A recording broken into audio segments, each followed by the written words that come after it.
call the meeting to order. Thank you. To the 15th Education Affairs meeting, I'd like to take roll call, please. Ms. Bukowski-Smith. Here. Ms. Phil. Here. Ms. Whitman. Here. Thank you. Mr. Henry. Here. Ms. Vogt. 15th Education Affairs meeting. Very last roll call. And non-member joining us from the board. Ms. Whitman. Here. Ms. Whitman. Thank you. The Ed Affairs Committee has received a copy of the minutes. On the other side of the agenda, if you want to look, there's another copy for you from the previous month's meeting. May I get a motion to approve the minutes from the October? So moved. May I get a second? Second. Great, the motion is passed. Our agenda for this evening is to take a look at some Desmos Middle School math resources. We have our guest presenter for us, Ms. Carla Kaiser, who is thrilled to have joining us to start the show, except for the fact that we also have some other guests from Central Office here joining us a little bit later. We'll talk about middle school de-leveling with Dr. Pratt. And also we'll wrap up talking about some new coursework for the advanced placement pre-calculus. So we're excited to begin today. Just a little brief about our mission and vision statement for the district as a whole. Guides us in our practices and also the role of this particular committee. And lastly, some meeting protocol. At the end of each one of these presentations, there'll be an opportunity for questions. First for the committee members on the board that are here. We'll pass it off to any board members that are in attendance and aren't staying on the committee. And then finally, we'll wrap it up by giving the audience opportunity to ask any questions. We're excited to start today. Our first presentation is to review a resource that we are looking to implement in the middle school level 6 to 8 Desmos math curriculum. This is something we have taken a look at for a good amount of time now, and today is kind of a nice opportunity, I thought, to play school a bit, put folks in the room and also at home, or even here that have devices to kind of get them in our classroom and get doing some math in that regard. So Ms. Carla Kaiser is here joining us, the math specialist really hired with especially the middle school to support our population there. She's going to help demo that. We're going to kind of run the tech in the background here for folks that might need that. Well, before we launch into that, I thought it might be nice to take a little bit of time to talk about why Desmos, what's the need, how did this present itself to us? In short, this came out largely from some of our audits in terms of authentic learning and putting students at the center of what we're doing. Last year, you'll note that we placed the middle school performance kind of at a high level for us on priority time in working with the team there. It became pretty clear that in working with that department that they were looking for something more meaningful, something more conceptual. So we scoured the earth. It didn't have to go too far before we came across this wonderful resource, namely referred to as Desmos. Free, accessible to all. Originally, kind of introduced as a graphing calculator, was introduced back in NCTM in 2011, and it's slowly grown and grown and grown through the years. Now I'll provide a full-blown resource, I think. We took some journeys to districts in the area, take a look and see how this is implemented, what it looked and felt like. The Westchester Area School District in particular was kind of on the ground running here as a pilot 2 years ago. Last year was the first full deployment of this resource to support teachers and districts across the area. And so we're getting on in year 2 of that implementation, but you'll see here this teacher is largely using a pinwheel that these students all in his class put together. This is completely student created object for them to consider how many internal angles are involved in this shape. You'll notice too, for those of you that are big fans of our Math in Focus program, K to 8, there's lots of visualization in it. We refer to these as bar models, tape models, whatever you want to reference them. These things are also perfect for Desmos, bringing some visualization. And you'll see one of our own 8th grade math teachers, Brian Feely, kind of snooping in this group. This class joined this group as they rotated around. A lot of times people see this Desmos curriculum as an online computer-based, but there's a lot of layers to it, including interactions for the students to get up and really jump into it. So we want to feature this today. As best we could with you today. So if you're at home, feel free to log in to student, or if you're here in the front with us, student.desmos.com. Board members all have laptops, and some of you, even if you brought yours, you can, they're already loaded into that, and there is a participation code we'd like you to type in and join, if you could, our class today. We'll give you a second to do that.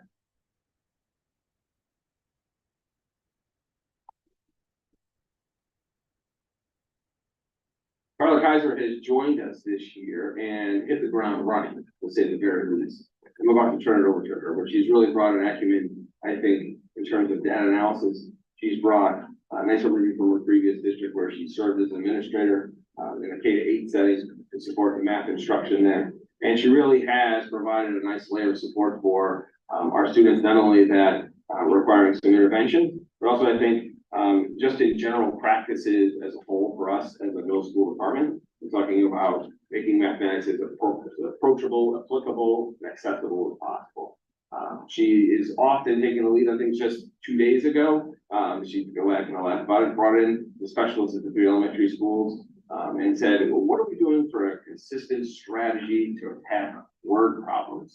And everyone's face got a little white cricket started to chirp. And you know, the next thing you know, research is developed. We're having internal conversations about what would that look like for us to get consistent. And she's been kind of leading that charge. So I thought it'd be great for her to come and visit with us today and kind of share a little bit of how this Desmos might look and feel in a classroom setting. So I'll turn it over to her. You're at a point where you're ready to share that, or how are we doing? Yes. And I will come around and just help and be IT You're gonna tech have to support. log in with Google to Desmos, so Okay. I see 3 people. So you're gonna have to log in with Google and then we can go from there. So your own Google account.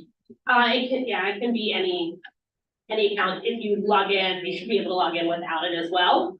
I don't usually see it from the student end.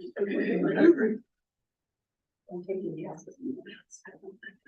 So right now, when you log in, it's gonna say pause. You might be able to see something a little bit in the back. But it is Yeah, you can paused. share. Oh, go ahead and share. No, good. Good to go? We're getting there. Yeah, No, it's fine. Yeah, once we're good. I tell you what, we're gonna hear this continuing on sign. No, I'm gonna. That would be easier than.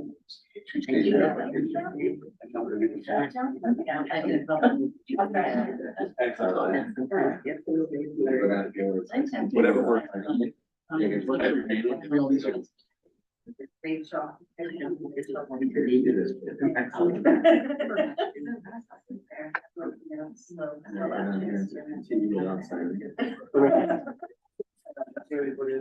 That's right. Hey, I think on the affairs committee. You're on the smarty pants. There you go. Ready to go? They are all in, we are good. So right now I have a screen pause, but every Desmos lesson, and I think most math lessons start with some sort of warm up, do now, however you want to kind of phrase it. The thing that's really cool, at least what I think is really cool about Desmos, is they often have these kind of low floor, high ceiling activities that may not necessarily be directly connected to what students are doing in that lesson, but it really kind of gives an entry point for students to, just engage in math. I have taught for 13 years.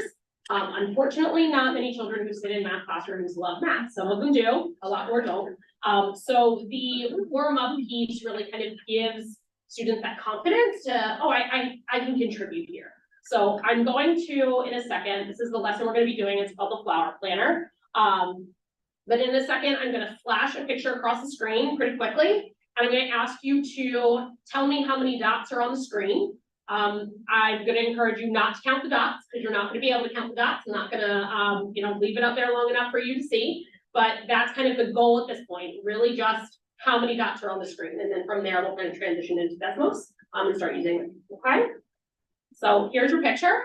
And now let's go. So I see some people's brains thinking, my eyes often go up into my head as I'm visualizing it. I'm going to transition into Desmos now, and I'm going to unfreeze the platform. And what I would like for you to do is, before answering or, answer how many dots are in the image, submit and explain, that's fine. But I would love for you to kind of draw on your picture to tell me how you saw the dots. So I showed it to you briefly, and then I took it away. So what did you keep in your head to help you kind of count the dots? And just know that here over on the top, you've got these drawing tools, you can just kind of say, oh, I, did groups of 4. Doesn't have to be a masterpiece, although some students really love to make it a masterpiece. And we're gonna use those pictures kind of to have a little brief conversation afterwards. So I'm gonna unpause the activity, kind of let you draw your pictures, let you do what you do. And I'm gonna stop talking for a little bit. Okay. One on pause, the rest of them. Yeah. Correct. Right. You are only, this is a feature of the That's cool. platform where you can kind of hone kids into one space. So right now, we want everybody on this screen, and so I have it paced just so that we can see this. Okay, but you should be able. No, I mean, but, oh, now it's. Yeah, I was. Sorry, there just already. did. My, yeah. There you go, you're good now. Okay. Space down on that little one. That's good, look at that. You did 10. I was like, I did 3 years of 8. There you go. I did 8, and then I grouped that together. When I did it, so you were more like that. Yes. You're seeing. Yes. Nice. And then what did you do with the other ones? One group that. Hey, all right.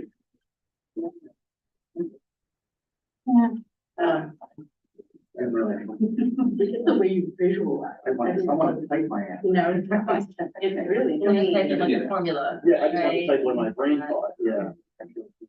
That is a-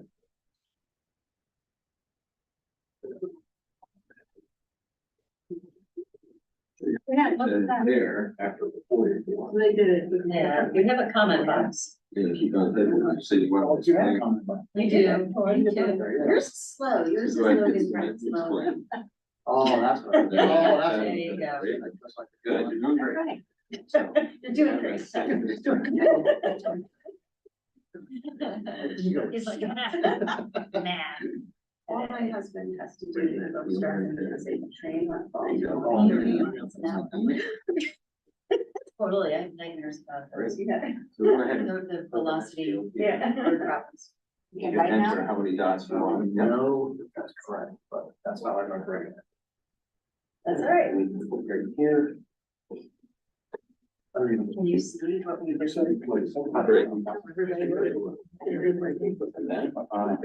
Give you just a minute or two to, just in the interest of time to wrap up.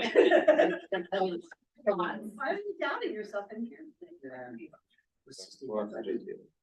I did 16 months.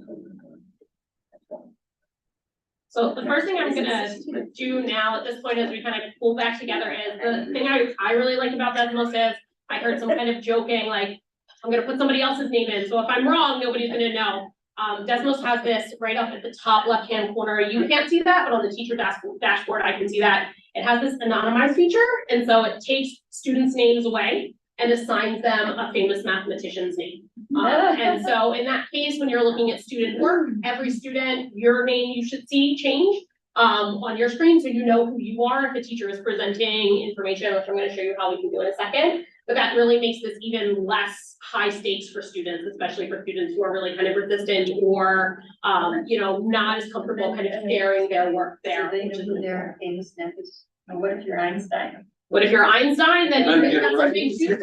Exactly. I will say, we were doing this in a 7th grade classroom, we put the anonymize on this week, and one of the students was like, wait a minute, who is this? We had to like pause and explain to them what had happened. But we had one student, when he finished his work, literally Googled one of the mathematicians and was kind of looking it up. So it was cool to see a student kind of taking the next step, and we didn't get too far because then we needed to move on, but it's a cool feature that I feel like students don't necessarily get access to sometimes when we're worried about content and curriculum. But anyway, as you can see, you guys all entered your work. On my screen here, if we look up top, you'll notice that I selected 3 pictures, and we saw that 3 people in the room saw this picture in 3 very different ways.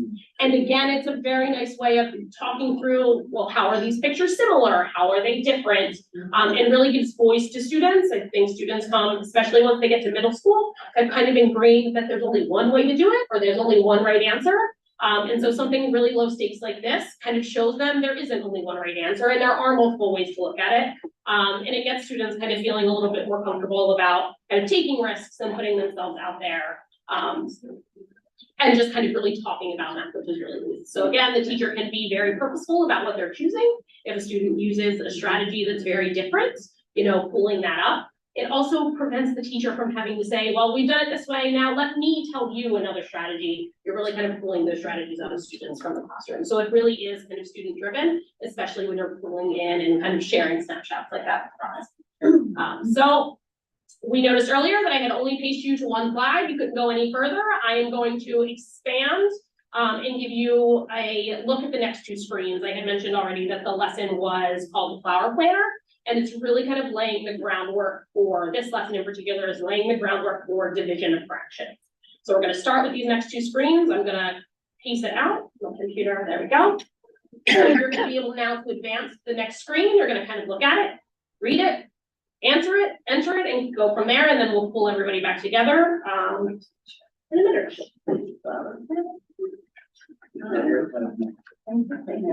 You'll be ready from. Even if it's not. Oh. There you go. There you go. Oh, what is that?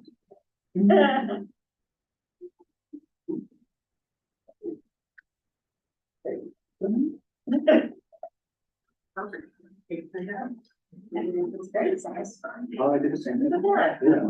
Yeah. Works. Right. Oh, look at And that. once you're finished that first slide, you can kind of move right on to the next slide.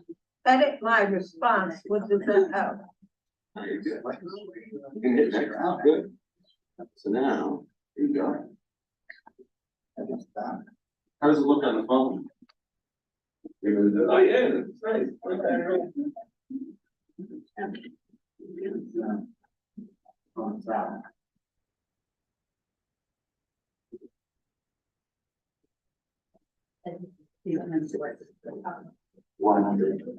It's wide open. How did you think about it? You can write that for your explanation. It's funny to look at it that way. I didn't even like. Putting it down, but it's good. We'll go to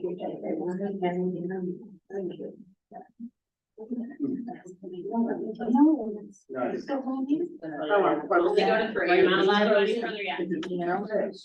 I wasn't listening. I just made it sound. We're never gonna. Yeah, So, so I, just you know, take I a think separate what they was, you know, I use.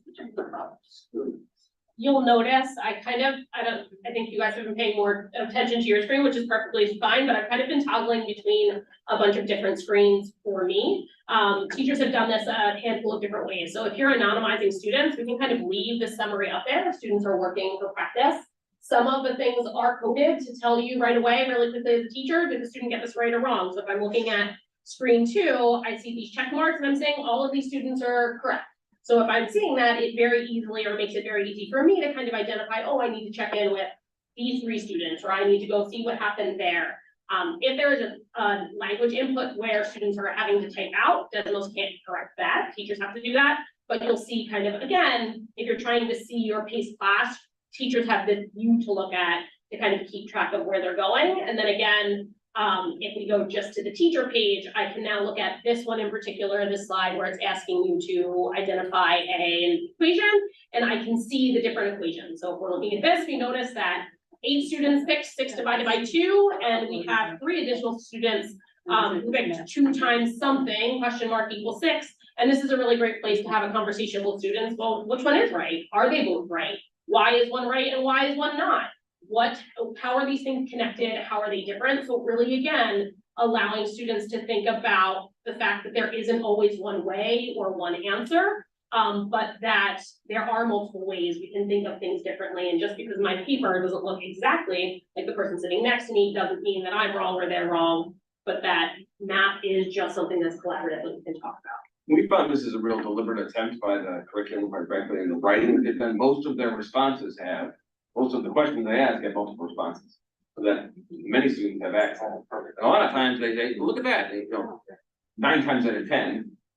Middle school students are going, oh, those 3 people got it wrong. And then it escalates, things rise a little bit. We realize, well, wait a second, let's take a look at that. And that's where that snapshot feature and some other debriefing kind of comes in. And what's at the center of this? The teacher presenting this? No, that's the student's idea. That's them on the board. They see their name there. So like I said, this lesson is really kind of laying the foundation for division of fractions. We haven't even looked at a fraction yet. We're taking something that's very concrete, a situation that many students have experience with, baking, cooking at home, and building a foundation on something that they definitely know and have a good solid understanding with, so that we then can transition into fractions. You know, you see fractions, a lot of those middle schoolers start to panic, they get nervous. No, I don't want to do it. But this lays a nice groundwork, and so I'm going to expand the next 2 slides, and you're going to see how Desmos now build on what we just did to kind of bring in that fraction piece and push their understanding just a little bit further. So if you press that next in the upper right hand corner, you'll see kind of how that helps. Leg and touch. It's with leg and touch. There it goes.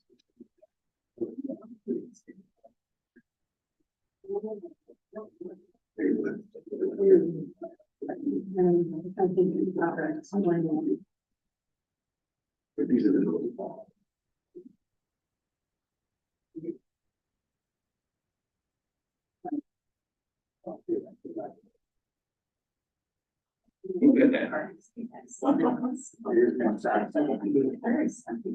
I just made the animation on But in all, why is the in? You know, it's scoot it up, and then it's gonna say, they can check in the picture, but if you're in the wrong answer, we get stuff. It's very visual. So wrong. If the majesty presence.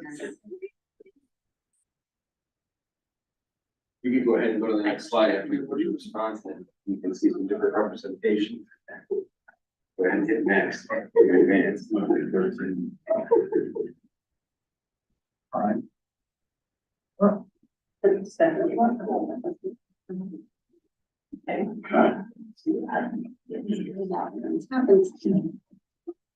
You're not gonna get it.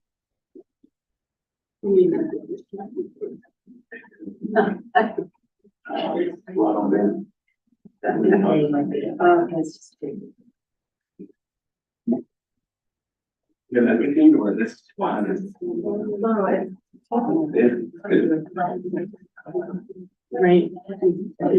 You have to do one to do, right? And then I know you can. So again, you'll see in decimals, we start with a very concrete picture. The scoops going into the flour, the students can see, they get immediate feedback if they're right or wrong. Teachers not running around the classroom, checking in with everybody. They see it right away. And then they transition away from that, you know, kind of real life concrete, here I'm scooping flour, into something that's more, I hate to say more mathematical, but something that they're going to see in math, or something that they can actually reproduce on their paper as they're kind of, you know, transitioning through and getting into more complex problems. So at this point, I'm going to kind of take the pacing off, and I'm just going to sync you to me, and we're just going to go through a couple of the next slides together so we can see. You'll notice now we transition into, we've got 2 cups of flour, and now we have a 1/3 scoop. How many 1/3 scoops do I need to get 2 cups of flours? Building again on that. I started with 1/2, which most students really have a pretty strong understanding with, getting a little bit more complex with the 1/3. And then it gives them 2 strategies. It gives them a picture. So if you're looking at, you can look at it, you can visualize it as actual cups, or you can visualize it as that bar model that we talked about. Whichever works for students, they can decide, and they can see that, again, there isn't only one way of doing it. From there, it gets even more complex. Okay, we're working with unit fractions, 1/2, 1/3. Now let's talk about 2/3. What happens when my cup is only 2/3? I'm making it a little bit more complicated. And if I like the cups, I can click on cups and I can visualize that using the cups. And if I like the tape diagram, I can look at the tape diagram and do that. So it's there for the students to kind of see and visualize. They have the drawing tool, so they can really kind of, when I think of this, I color in, 2/3 in one color and then 2/3 in another color. They have all of that in their hands and at their disposal, so that they can really kind of get to know the math. And solve the math and understand why the math works, instead of going to, the traditional algorithm that I was taught in middle school, which was keep, change, flip. there's really kind of an understanding of why we're keeping that first number, and we're converting division to multiplication, and then we're taking the reciprocal of the next number. Here is very clearly why that works, and they'll get into that more complex work later on down the road. But again, laying the foundations of it is really concrete. Desmos also has things called car sorts. They have now these two situations, and so let's take these different mathematical models, division problems, multiplication problems, and let's match them. Let's drag them together. So Alexis needs 4 cups. They have a 2-cup measuring scoop. What is that? What is going to match that? Well, 4 divided by 2 is going to match that. And I can stack the cards all together. So that's again just a different activity, a different manipulation of the computer, or just something different than typing or entering numbers that they can work on. And then at the very end, they go into a lesson synthesis. I think most math teachers' reservations is this is great, it's super awesome, but like what happens when they leave me and they don't have their computer, what can they reference? And so this lesson synthesis does a nice job of really kind of tying everything together for students.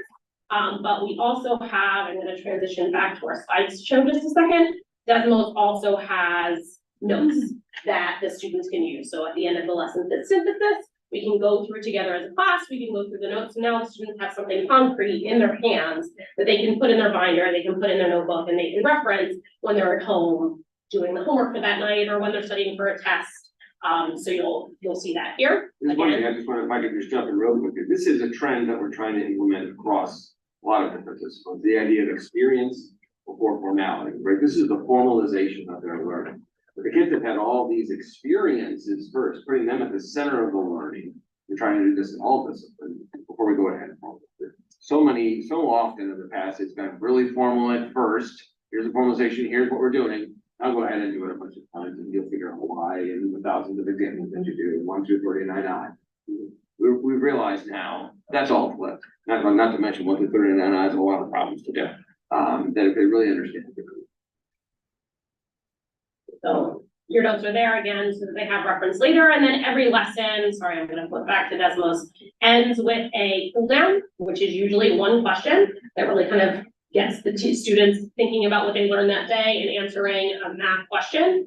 Again, the thing that's really nice is it's one question. It doesn't take a whole lot of time. The teachers can say, hey, we've got 2, 3, 4, 5 quiet minutes. However, I need you to answer this question. The students are inputting it, and then the teacher has something very clearly. Once the students have answered the question, I'm going to look at the summary. Well, who has it right, and who do I need to review with, and who do I need to touch base with a full small group of it. The other part I really like that is really cool with Desmos as well is at the end, it allows students to kind of self-assess, really get them thinking about what did I learn? Did I learn it? Do I understand it? How do I feel about it? So not only are we getting the students' mathematical answer, do they actually know it? Have they gotten the right answer? Have they understood the math? But also they're kind of understanding their reflection. And so sometimes it's super helpful in students who know what they're doing, but are never really confident in what they're doing. We can kind of start building that. Let's really start thinking about assessing. What makes you think you don't know? Because 9 times out of 10, you're getting this question right. So it gives the student kind of that dual piece to think about. You know, and this is data I think that a teacher can take a look at during the prep period, during lunch, during a faculty meeting where they're a little bored.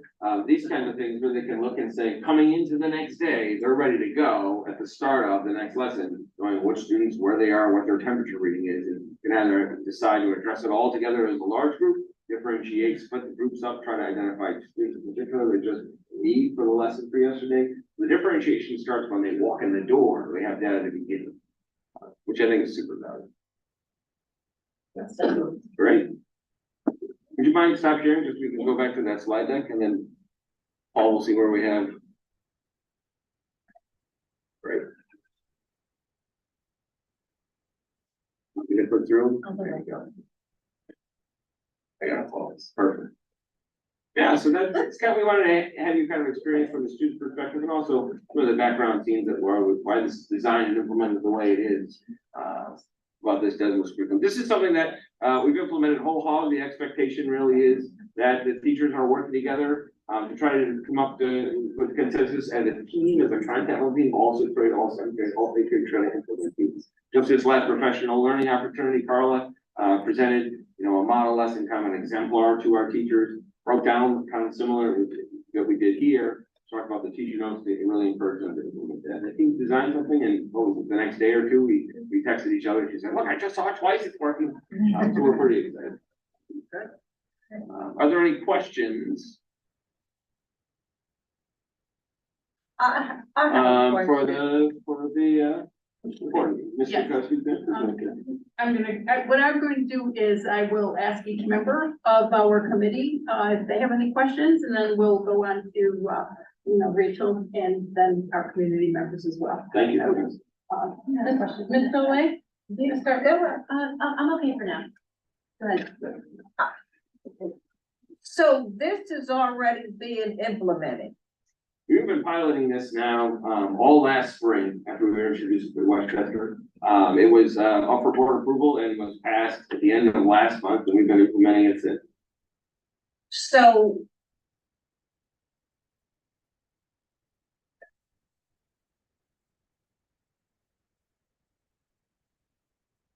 you're just showing this to us now. And we voted to pass on to support something that we didn't see. That when I'm looking at this now, this does not seem like it has an equity base in it. I mean, I'm fractured challenged, and I was having, as fast as you were going, I was having trouble trying to visualize when it got to breaking down how many cups. What I did was I kept putting in the wrong answer until I finally got the right answer, which doesn't mean I understood the concept. Sure. And this is the kind of thing that we want to unpack with the class. So every time I get to the end, I have a sad face. So what does the teacher do to bring my sad face up, or am I just gonna flunk math? Sure. So a few things. One, I think you noticed that we're pausing up, and some of this we did a little quickly in here, just so you could have that experience of what we're trying to show all the features to. But a lot of the pacing that Ms. Kaiser Carla was sharing really are stop and check in points for the class. So as this is being processed for the students that are, getting them incorrect, and there's indications on there, still wrong, still wrong, still wrong, correct. She has that dashboard feedback to her, and then we kind of glance around and bounce and touch base with that group pretty quickly. Another feature and tool that the Westchester Area School District used that we started to implement was one computer, 2 students, so that increases that dialogue, so students aren't working alone in isolation. But there are check-in points throughout the lesson that we try to show that it doesn't get to the end the way you're describing. One of the features I think that really makes it accessible, that again, we try to show here today, but it's a little difficult to do in this type of setting, especially when somebody had laggy screen with a multiple representation, right? Some of these folks had tape diagrams, some folks had just the abstract description, some folks had the actual cups with lines in them that they could cross off. So this really makes it accessible for a lot of our students in that regard. I'm not buying it. Well, can I jump in? I'm trying to understand your statement about it's an equity issue. Because let me finish, because I want to finish my statement before you go, because you're about to jump in. The process of providing instruction. Move away from this tool for a second. And say it was given as a copy. Students were given a worksheet. Students were asked to work independently on the worksheet. You're saying that as a result of students who may have learning challenges, that they would have difficulty doing this particular assignment. Is where is trying to get clarity in what you're saying in terms of the equity needs.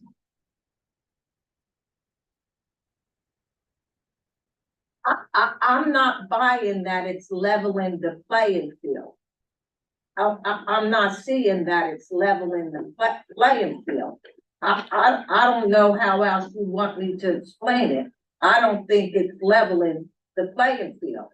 And I'm a little concerned that you had us vote on something before you demonstrated what it was.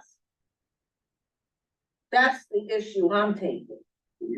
When we talk about this month, We've had we- board updates for, I don't know, since last February. But we've May. never had an example of how it's gonna work.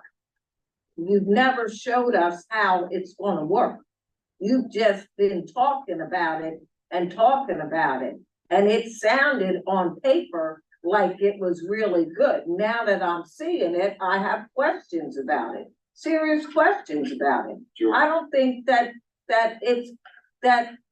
kids are gonna be successful in that. And this is the same thing that a student with an IEP that's already has difficulty in math and fractions that need special instructions, I don't see it.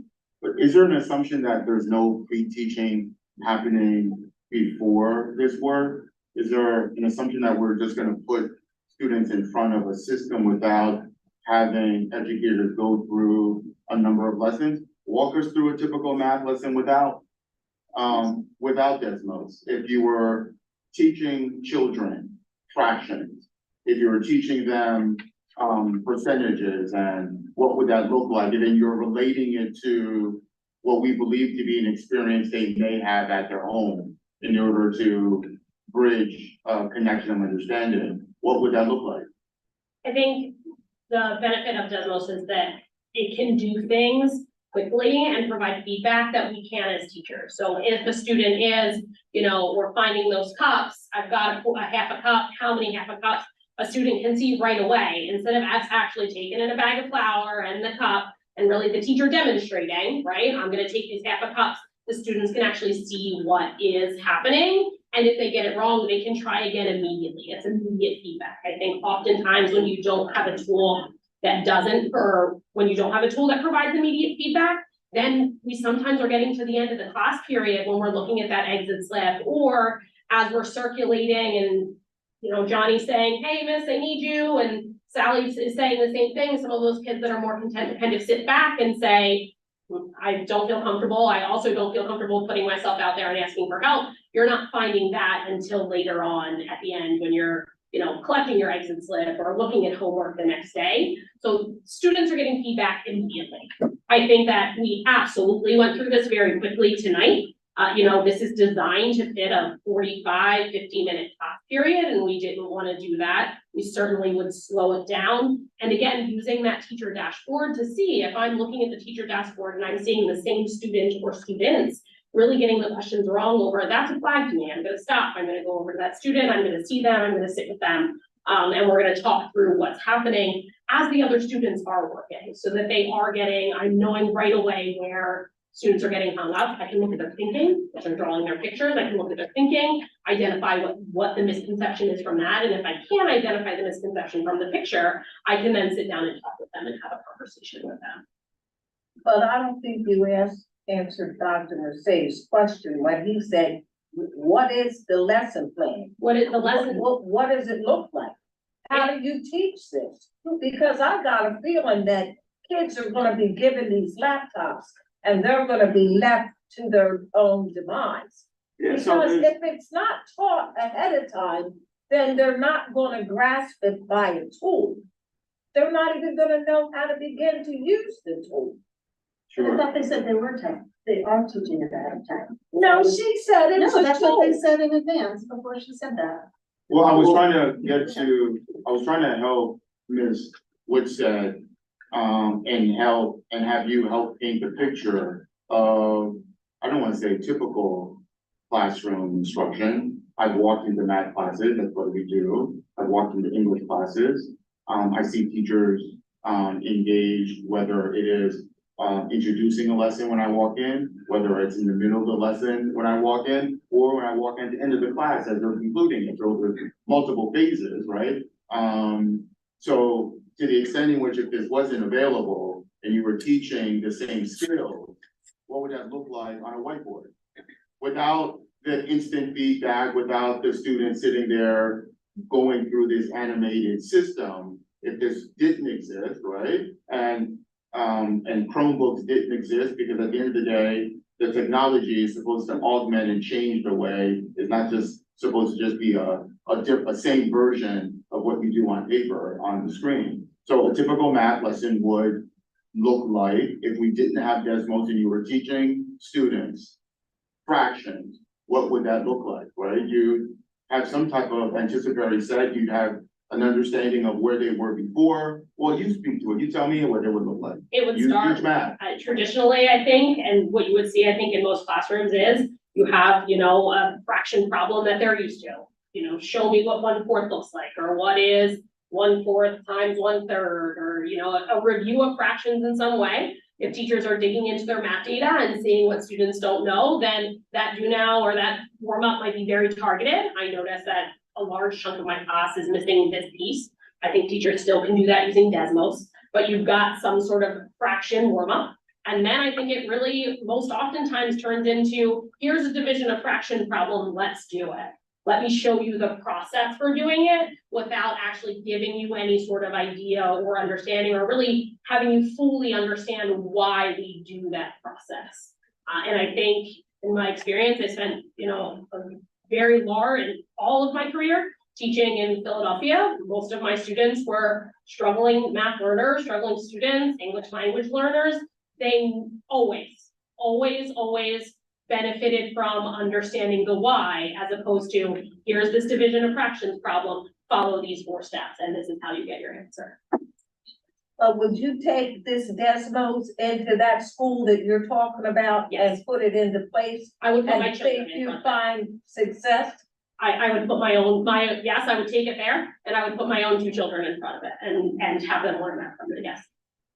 Part of the selection of this curriculum, and I'm happy to report back to you after a month, after 2 months, to see some of the feedback and that we're getting from our students, was that it was conceptually based, not algorithmically based, that it was conceptual, for students to understand in real world terms. When they see those 3 scoops, 3 1/3 scoops going in to make 1 cup, that's far more meaningful to our students that really struggle understanding the concept than you change with, which is where we were. Then I do, you do, we do, you do, which is a traditional model. Here we're putting them at the center of this.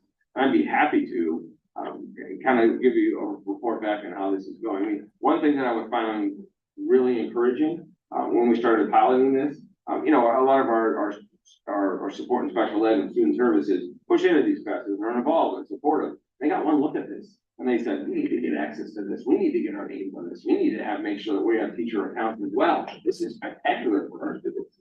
That was really encouraging. So where's the data that you have from the pilot program? Do you have that available? Sure, I mean, we can share that. I think some of the research behind this, the Ed Reports gives this perfect rating, one of the few curriculum and resources out there that gives it a perfect rating. We went ahead and piloted this in particular classes, both with the regular structure, and took a look at how the students performed on those tests versus the other tests. And generally speaking, it was increased access. Students could access that. I'd be happy to share it. That was all last week.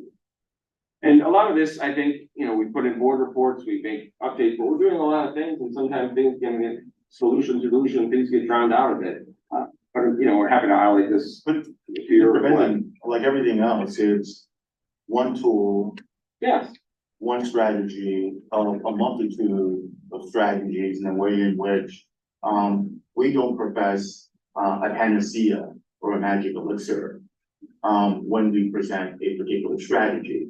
We try to think differently around this equity lens in terms of, is this an additional resource that will provide a different way of thinking and doing for students? And for some students, that might not work, right? But it doesn't mean that that's the only tool there in which is going to be accessed. The same way when you look at our multiple platforms that we use, whether it's for literacy or numeracy, we've approved a number of platforms, each trying to figure out a way. Are we finding ways to differentiate for the students inside the classroom? Desmos, we believe, will help a majority of our students. Will it hit every single student in terms of a challenge that students might have? Then we realize as an educator, which probably, and you've been in the classroom, you probably already know, long before the computers came with the software, which of your children, as you were providing instruction, need support. you know, your child came into your classroom, with certain deficits. And as a result, you cater that lesson to say, you may not be ready for this right now. I need to do some building blocks with you. And you may not be Desmond because you're not ready to see it that way yet because of the fact that either A, that particular skill has eluded you, or that skill takes a lot longer for you to entertain. So I don't, if there was a notion that it was a magic elixir and it was gonna level the playing field in sort of that conversation, I wanna bottle that and I'm gonna sell it, right? 'Cause we haven't been able to find that formula in terms of access and opportunity and equity. So I see it for me as a toolkit, and we keep adding to that toolkit. And as educators, as teachers in the classroom, that repertoire will say, okay, well, this didn't work, I'm gonna try this. That didn't connect, I'm gonna try that. So it's not replacing all of a sudden all the other things that we're doing, is adding on to all the additional resources that we have, is the way I would process it. And if we can move on, so I'm sorry to have it, we gotta move on. If you-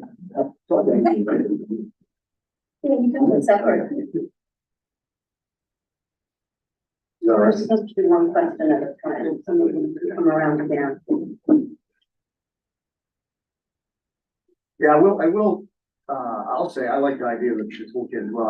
I support anything that helps our teachers, get at kids who might have learned different ways. For me personally, who had trouble with math, this would have helped me because I'm a visual, to visualize it would help me a lot. And Mr. Benzi, I like what you said about, and I'm gonna not say it correctly, so please correct me, how you're doing, what did you say? You're doing one thing before the other. It was, Experience before formality. thank you, experience before.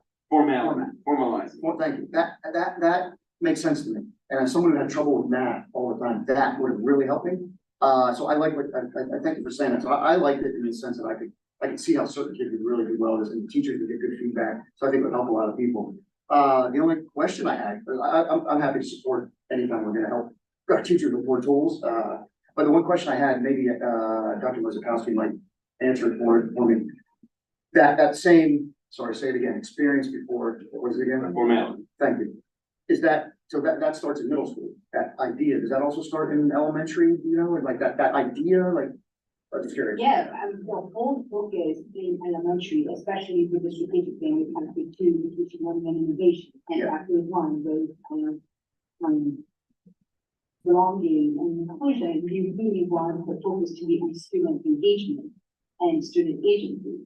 So everything that we are building around literacy or even around math is really to engage students and to do that small group instruction, to find out using data where students are, how our students are doing, and also strengthening the core, because that's where the time is spent with the student. The magic, like Dr. Marcelo was saying, is not in those resources, in those materials, it's in instruction. Right. How we are doing instruction, what makes an effective math block, what makes an effective literacy block, how are we integrating, what are the strategies we're teaching that are spread out throughout the day. Yeah, thank you. Okay, that makes sense, because then I'm picturing these students that come into the middle school ready for that way of learning. That's, yeah, for a lot of kids, so thank you. Yeah. So yeah, first of all, I have a ninth grader, and I know that kids are really good with games and computers, and they enjoy it. And so, even though sometimes I struggle with these things, I know that they're like in a different mindset and enjoying it. Like I know it's Duolingo. Oh my goodness, it's like they have no problem doing all these games and playing Duolingo, and sometimes they just do it for fun in the car. I don't understand, but so I do appreciate sort of tapping into the things that the kids like to do, and it clearly makes it more fun for them. I just want to confirm, because I know that this can be a concern for some of the community members, that this is, as we were saying, one tool, and it's really paired with sort of in-person, teacher instruction. And I know people get concerned about kids in front of screens. So it's, I just want to confirm that. Absolutely, I think what Dr. Morrissey said, like, one of the things that this is a piece. This is a, initial delivery of content, and then there is we need to practice this skill. We've learned it, we see why it works, and we need some practice. And that practice can look like us doing some problems on a whiteboard so that, the students are showing their answers right away and teachers are getting immediate feedback that way. That can look like students working on a worksheet or, doing a couple of problems at home or homework. Again, this really is kind of laying the foundation, the why behind what we're doing in math. And then we're not, doing this and saying, oh, great, kids know how to multiply or divide fractions. Let's keep it moving. Let's move on to the next thing. This is now we understand why we divide fractions as we do. Now let's practice the skill. Let's make sure we understand the skill more deeply and build, on top of that as we move forward and move into more complex. And also, welcome, we're really excited. Especially Mary. Yeah. Carla, thank you so much for your presentation. And my question was, I know that Ms. Witsett referred to data. And what data does Desmos give the teacher, give us? What does the teacher walk away with after they presented a lesson? I think it's the immediate feedback. I know I love a good spreadsheet. Desmos is not going to export to a spreadsheet, but you can see very clearly when we pull up that dashboard, we can see all the checks where it's right. We can see all the X's where it's not. And so it really is kind of the in the moment immediate feedback where I can't have my eyes on over 25 different shoulders.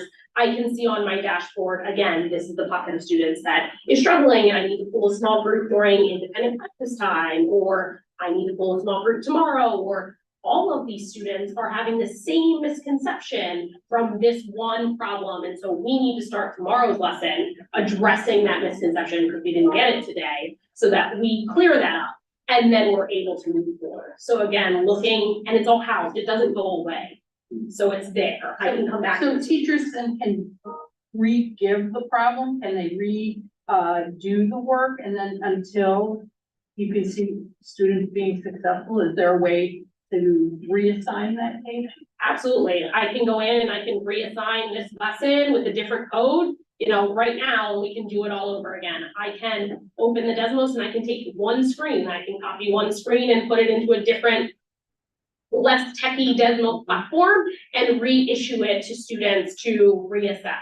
I can take the format of that question and just change some numbers and, make it my entrance ticket for the next day, or put it on a test later on down the road to make sure, okay, well, we did this in class. We didn't get it, let me reassess now after we did some reteaching to see what students have gotten it. Are we there? Are we all there? Are we not all there? And where to go from there. So yes, you can do a lot of things in a lot of different ways. Desmos also has practice problems that are assigned to each or linked to each lesson. So you'll get practice problems that you can assign that are similarly formatted that students can do. That again are more pieces of data that you can look at and see to really kind of assess and make sure, okay, we struggled in class, I've held this small group, I've addressed this misconception, have we figured it out? Do I need to explain it a different way? Or do we need to abandon Desmos in this moment and do we need to go with another strategy?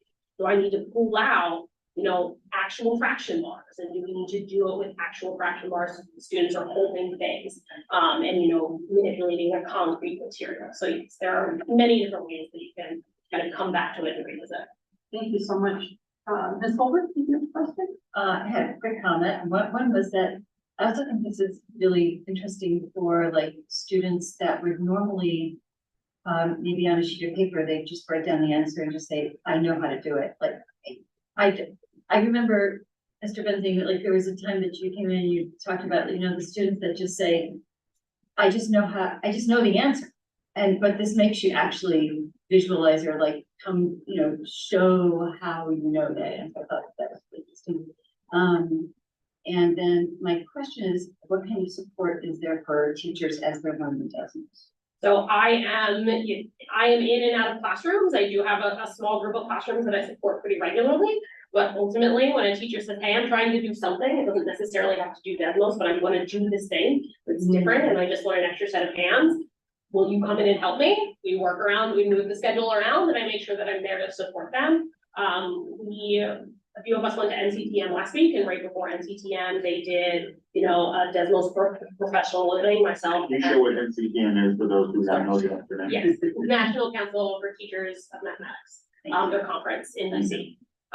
So Heather Burns, who's one of the department heads, and myself went down a little bit earlier, and we got to sit through that training, so we got some really cool tips from them, just in terms of implementing and how to, it's a very different model. It's different than what we're used to doing as math teachers. So what are some really good things that we can do? How can we troubleshoot some issues? So we got to, we both got to see that, so we both have that information there. And so it's really just, you know, sometimes we have to try, sometimes we have to fail a little bit and make it better. And I think as we consistently and as we do this more often, it's gonna become second nature, and it's going to feel normal. It's gonna feel normal for us, it's gonna feel normal for kids. And so however I can help, I'm there to do it in whatever way. I know Andy has come in and helped us as well, so. So wait, did you have another question? I just have a quick question, a question regarding, kids with reading needs has come up. And I wonder, I mean, I suppose it's no different than if just we're presenting a worksheet or what have you. But, you know, we did this lesson very independently. Is this similar to how the children would experience it? And if so, you know, in this model, how are kids with reading needs addressed? I think that is, like Dr. Morse said, we know who's sitting in front of us, right? And so if we're looking at a classroom of students who are struggling readers, or a classroom where there's one struggling reader, it's sometimes like, hey, I'm gonna read the screen before I let you get started, let me read it for you. So it's very easy, the teachers can project what the students are seeing, they can kind of read it through there, they can touch base again with the student, follow around, hey, do you need me to clarify anything? I haven't tried it yet, so I'm not sure. I don't think there is an embedded reader, like an e-reader piece to it. I will say though, it is translated into a handful of different languages. So I was in a classroom and a student had it in near positive it was French. She was doing the actual Desmos lesson, it was translated into French. So it has that, the other languages piece. And I think that as teachers would modify, differentiate, support struggling readers without Desmos, we can do the same thing with Desmos. You got any of your questions answered, or do you guys still have some more? I don't know how to make it.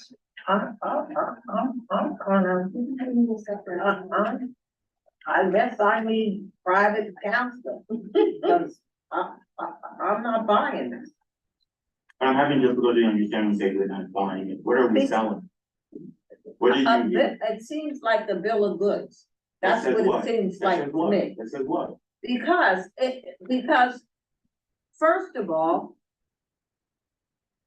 I'm going back to the fact that we voted on something that we didn't see. So I learned a valuable lesson. You did see I that. have That's to incorrect. ask a lot more questions. That's incorrect. That's incorrect. You did see that. No, You didn't see we the never, digital- You didn't see the digital logging on and playing with it.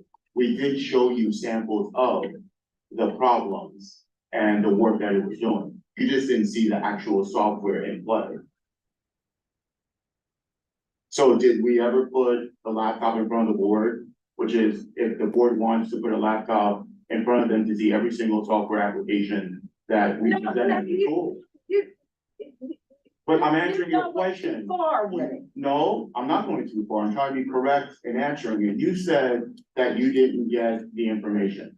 I'm trying to clarify that, we gave you information, the sample of the problems that exist in Desmos. We just never asked you, please use Well, I must have missed the studentlogin.org. day that you gave out samples, because I know that you talked about it and you explained it, and on paper, it sounded good, but I just have, like, the question of if somebody is struggling with reading, I didn't like that answer that was given.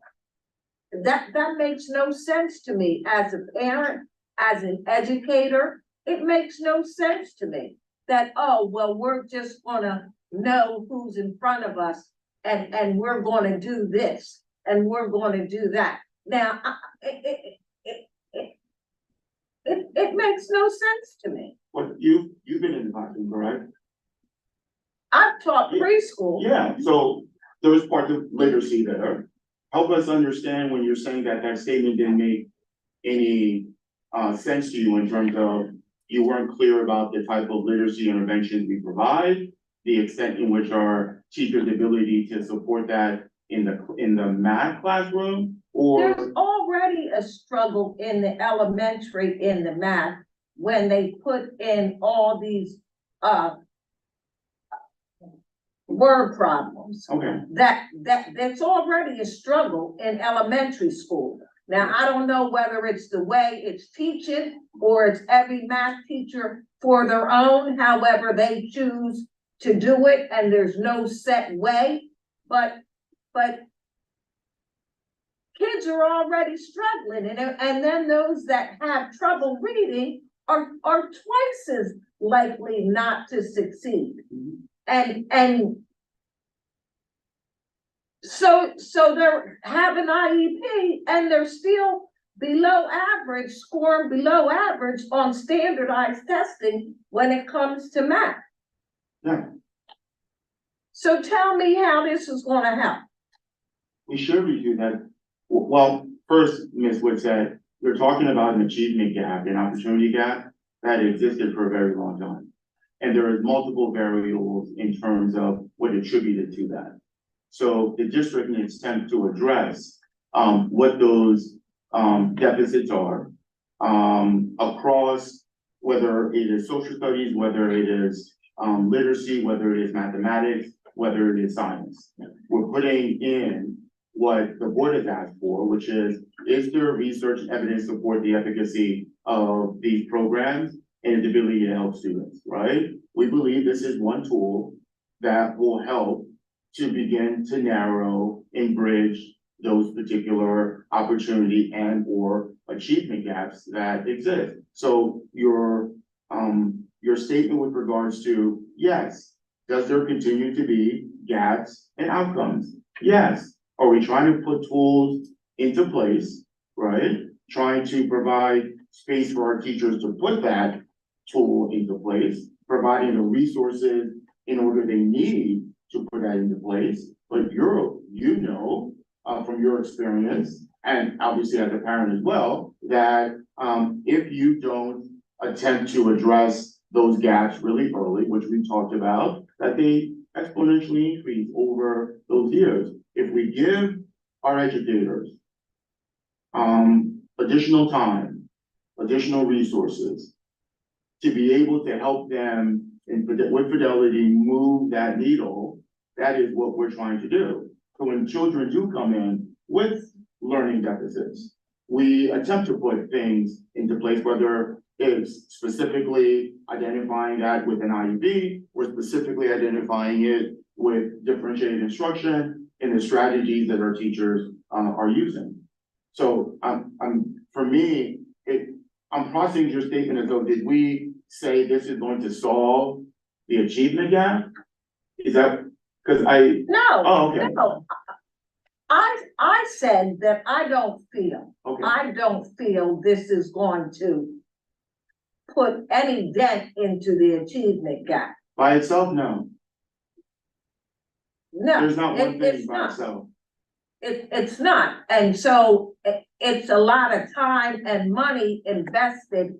So what does the board have to say? Okay, in 2 months, we want the data that shows that 20% of the students that were below average that are in this pilot on Desmo, we want to see what their scores were before it and where they are now and how it's improving their math skills.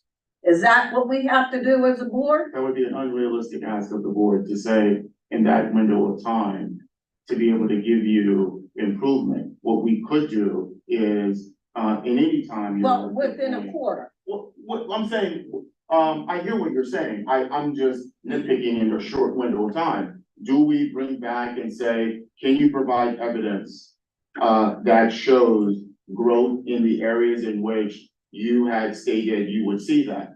Then we'd have to come back and say, this is what we are seeing. We'd have to talk about the fidelity of the program in terms of, are people uniformed in the way in which they are delivering that particular instruction? Are there other factors that play into where each student is, which is the complexity of education, right? Because it's not a petri dish experiment where you can close everything off and realize that you're only targeting this. So if the board says, we want to see information that helps us better understand the progress you're making with this platform, we would collect that information, but we need time. But I know what you're saying. Yes, we could provide that data.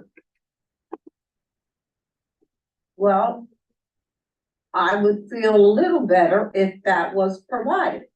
Now, then you give us the time frame that you think you need to be able to give supportive data, and it has to be before June. It has to be before the last marking period, because you don't want students going into the last marking period failing. And so then they get put into summer school. No, they don't even have summer school for middle school. So they're just, they have that 6 week. All right. I'm gonna see You if could anyone have else has- opportunities. I'm gonna ask if anyone else has an addition, because we have audience members who haven't had an opportunity.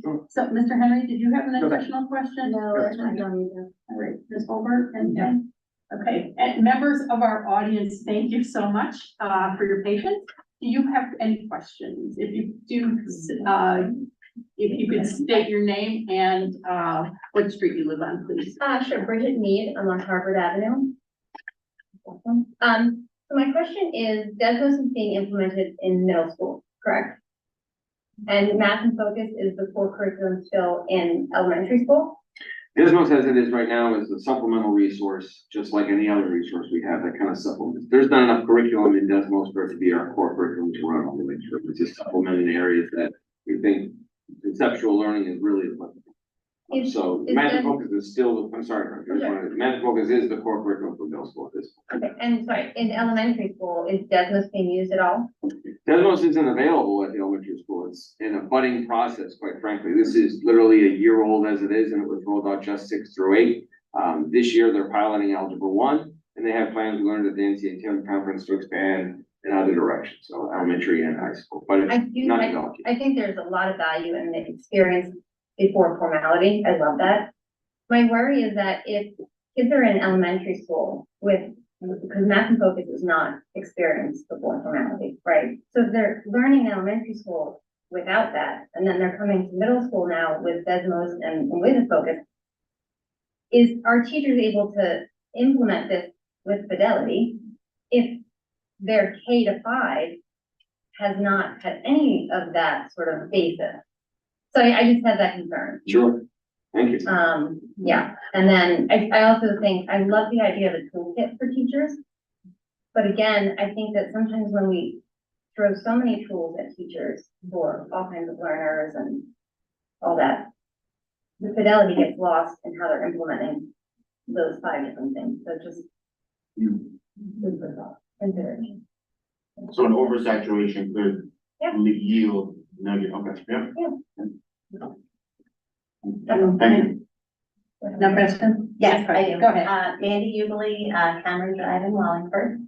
And so my question kind of, goes along that, it's helpful to know that this is not, that Desmos is not the core of instruction, because I didn't get that from the beginning. So like Ms. Witt said, I was kind of panicking in my mind, like, oh my goodness, I can't imagine my child in, that this is the only type of instruction. So it's helpful to know that this is a supplement. One wondering that I have is, once the core instruction is provided, is this almost like a check for understanding, essentially, with so let's say the core instruction is provided, they're using then Desmos to get that student data, that informal assessment as the check for understanding. Is that a daily practice that teachers are being expected to provide with this resource? There are lessons that when we take a look, and what we encourage our teachers to do through the training, to take a look at, traditional needs. For example, this is a great example, of division of fractions that are traditionally done very algorithmic without much meaning. That's when we would take a look at Desmos to see if that can insert itself to replace that curriculum. This isn't necessarily in addition to like a practice check per se, but to replace and improve our instruction in areas where we thought it wasn't as robust as it could have been. Is it done every single day? No. We do math and focus, I do, we do, you do every single day, the kids will saturate from it. If we do this every single day, the kids are gonna saturate from it. It's the mix that we think keeps things fresh for us. This is just another option for us.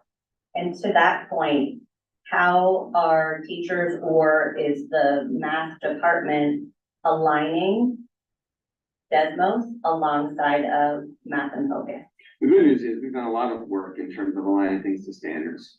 Last year and continue this year. Desmos is 100% aligned to a Common Core math. Math and focus isn't as aligned, but through the years, as you know, we've done a lot of work to make sure that alignment exists. So rather than aligning Desmos to math and focus or math and focus to Desmos, we just say, let's get everything focused to the standards, which is a big focus for us, I think. In terms of we look at the strategic plan, it's a big part of Pathway 2, to say, let's get things that are standards aligned.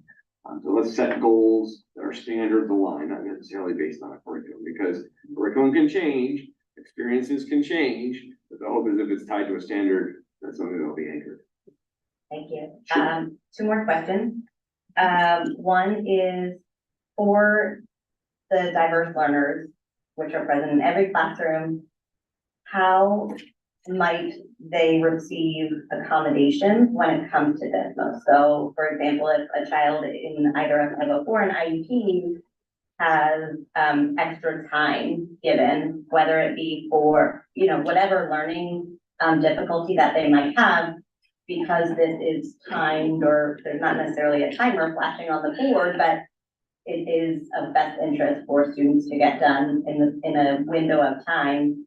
Do students who would have that accommodation, or even if it isn't formalized in a 504 and IEP, does a child have an opportunity to not participate in it? And then at that point, the data is skewed, right? So then the teacher is not really able to use that as an informal assessment, thus impacting small group instruction. So my big question from that example is, for the social and emotional well-being of my child, who will have all kinds of emotions sitting next to someone in a group or across from someone who's doing a similar task in a timed setting. What does that look like in, just in any kind of lesson? Sure, so I just want to be That's clear. regardless of Desmos, correct? Or just specifically because there's a time version to this? Because there's time versions on other things No, besides this. because data is being shown, so like in that real time moment, Yeah. right? The reason this is beneficial is because teachers can capture that data Mhm. immediately, Yeah. right? If my child does not, and at home, I would say, if my child's coming home to me and talking about, being anxious about this, I'm going to say, don't complete it. I'll email your teacher, we'll come up with a system. But then that's going to impact the teacher's snapshot. So I just Sure, wonder. yeah, to be clear, I don't see this as an assessment tool, a summative formal assessment tool. No, It's an definitely instruction informal. tool. Yeah. Just as if there was a problem that a student were completing in class, if they need a little extra time to complete, there'll be a lot of that time to complete the work, especially if we're gonna use that to kind of re-inform or regroup or create different things. One piece that we weren't able to show here is the differentiation that's available here, right? So Carla kind of showed and bounced around particular slides. It's frequent to say, these are the core ideas I need my students to identify. I'm gonna have them focus on these 4 slides. The other students that are pushing the envelope, that are asking deeper questions, they get access to other things. But these core 4 ideas, those are the ones we're really gonna give students that you're describing the time necessary to process. And I think that's critical for this. But rest assured, this is not, and we've done a lot of research and a lot of discussions internally about timed aspects to math in general. There's this kind of understanding like, this is a key part of this automaticity. And we're realizing now through more and more research, that is the direct opposite of things they need. So this really works against a lot of that, I think, which is where we see the benefit.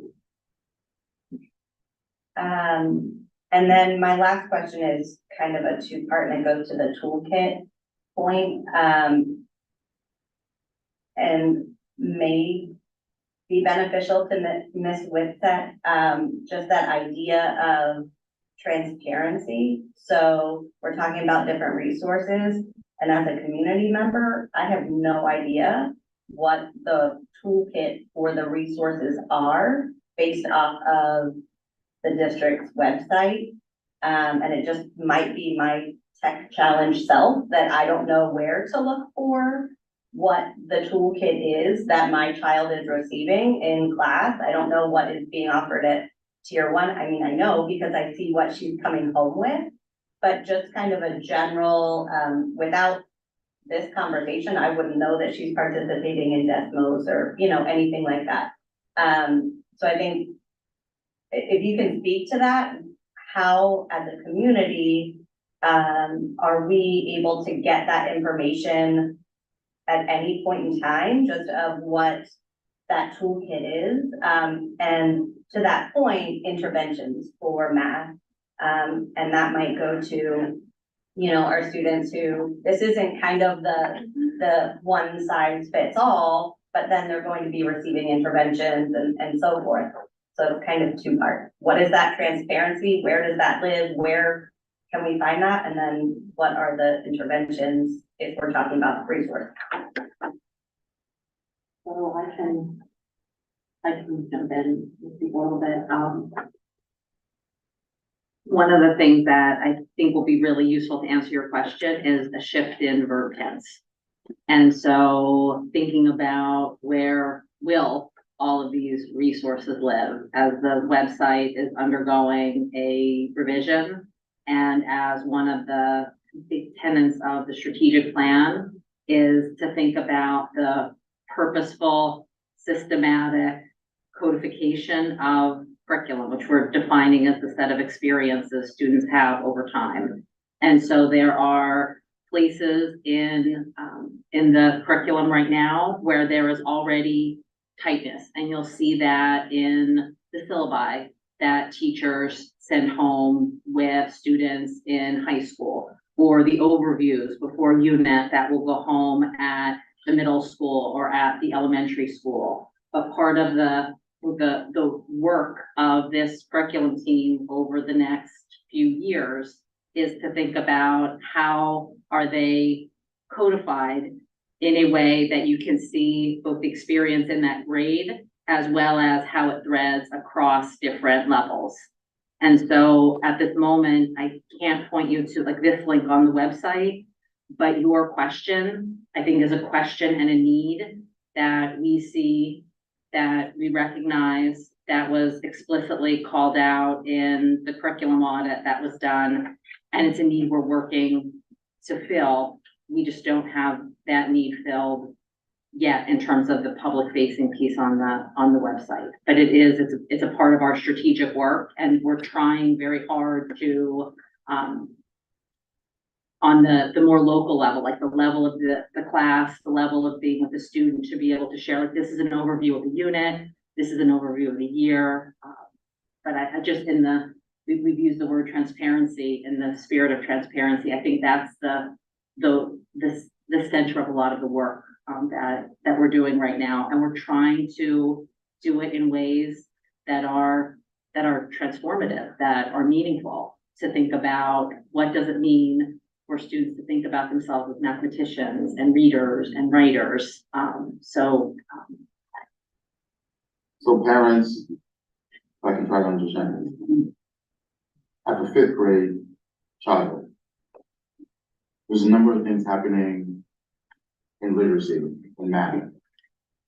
As a parent, what are the available resources that I can go to that will help me better understand and or better support my child in these particular areas? So we have a number of platforms and resources that provide intervention, acceleration. How do parents get access to those? Where do those exist? And we are building those. Okay. My question isn't even that complex. It's more so just, at least for what I am hopeful for with my question. I mean, that would be awesome, right? Ideally. But I think even just for right now, my point is, what are the teachers working with? That's it. It's not out there, so that if my child is coming home, I can speak to and say, where is your math and focus textbook? I know that that's supposed to be here at home for you to be able to use for your homework, or Duolingo, I should be able, as a parent, that would be so beneficial for conversations with my children at home, to be able to say, you're doing this in school in your Spanish class, right? Tell me about this at home. Not even something that we can access as a family, but just more so talk to me about X, Y, and Z that you're learning in class, not like a full curriculum unit map or anything that complex. So Mrs. Ubley, if I just may say, so in January, we have Schoology coming, right? And part of Schoology is you're gonna be able to see, we have students doing Schoology right now in a pilot, and we have parents that are able to hopefully access students' learning. So you'll be able to see all of the assignments and those types of things as well. So in January, when we roll it out grades 3 to 12, that will be that's one of the joys of school. Parents have access right away and see exactly what the learning is happening with their students every day. But that wouldn't, K-2 wouldn't. K-2, we're not gonna do K-2. What Nope, they're but learning. K-2, we're also talking about ways that we can, to Dr. Pratt's point, communicate with parents what students are doing. I mean, Schoology is grades 3 to 12. Yeah. But with K-2, we don't have Schoology at this point, but that is something we are discussing with them as well, how we communicate with families what the students are doing. But again, that would be specific to my child, right? That wouldn't be like 6th grade as a No, whole. so you're gonna see all of your students learning when they're on Schoology. All of the classes, all of her classes will be on Schoology, and you'll be able to see exactly what she's doing. So specific to my child, but if I'm saying, They're grade level pages, there are, for the whole grade, and then it shows down to your child, that there will be. so for example, if there's a math intervention in 6th grade and my daughter isn't receiving that math intervention, I'll be able to see, yes, at the middle school, the 6th grade math intervention is X, Y, or Z. I can go to the math teacher and say, tell me more about this math intervention. I'd like to know, as a parent, is this something that I would, just like more information about? I don't think that would be on Schoology, right? Correct. Yeah. Yeah, no, that's That, And that's what I, as a parent, I want that information so that I can speak to the needs of my child with my child's teacher. And I've seen it with districts in our area, in our county, where they just very simply, one paragraph for every grade, it lays out, this is in ELA, this is in math, this is in science, just very simply, a sentence for each program. It doesn't talk about units, it doesn't go through in depth, anything like that, it's just very parent or family facing, so that the families feel educated to have those conversations at the school and the classroom level. And I think that is not asking too much. As a concerned parent of my 2 children in the district. Thank you. Thank you. Thank you. We're ready to move on. Great. Thank you so much. Fabulous. Thank you. Thank you very much for your presentation. Before we move on, I just want to thank, Ms. Kaiser for coming tonight and ask her, she could feel free to, at home, prepare for tomorrow, our lessons bright and early. And thank you very much for her time. At this point, I'm going to pass it, to Dr. Pratt and Dr. Sandberg for, discussion on the school year. Lady one. Hello, everyone. As Mr. Benzing has just said, I'm Dr. Pratt. I am the secondary curriculum director. I do want to thank Dr. Ian Sandberg, who is also here today. And so one of the things that I'm going to talk about today is middle school ELA de-leveling for next academic year. And so the work and the thought of this particular initiative has been ongoing for quite a while. So this year, this has been our process so far, but this is a process that we've also started having conversations last year. So in light of the audits, as we're thinking about student placement, we began populating language in placement letters for 6th grade to 7th grade, 7th grade to 8th grade to say, hey, we have some really insightful curriculum audits and some really insightful equity audits and some really insightful special education comprehensive and cyclical monitoring audits that are giving us some questions that we should really be deliberate and think about. And what does that mean for the kind of experiences we want for students in our school? And so over the last year, the English department in the middle school, the curriculum department, we have student services, both the special education side and the gifted side have come into this conversation as we're trying to think about what are the literacy experiences that help all students grow where they are. And remember, we are talking about 7th graders who are 11 years old. And what does it mean to honor their humanity, to honor their experience right at that moment and not think about everything as this is the preparation for high school, this is the next step. Like there are some amazing things that are happening with our adolescent learners, and having that perspective informed by data, informed by audits, informed by what some of the best practices from the American Middle Level Educators Association is how we've come to this point right now. And so in early October, we hosted some information sessions with parents. We did one in person, we did one on Zoom. Immediately after those sessions, we debriefed them with the ELA team. And so first bringing together the 7th grade team that is kind of at the forefront of this work, and then talking through it with leaders, with special education teachers. We had a conversation with a gifted teacher, and then we brought everybody together. We've talked about the frameworks to guide this work with literacy specialists.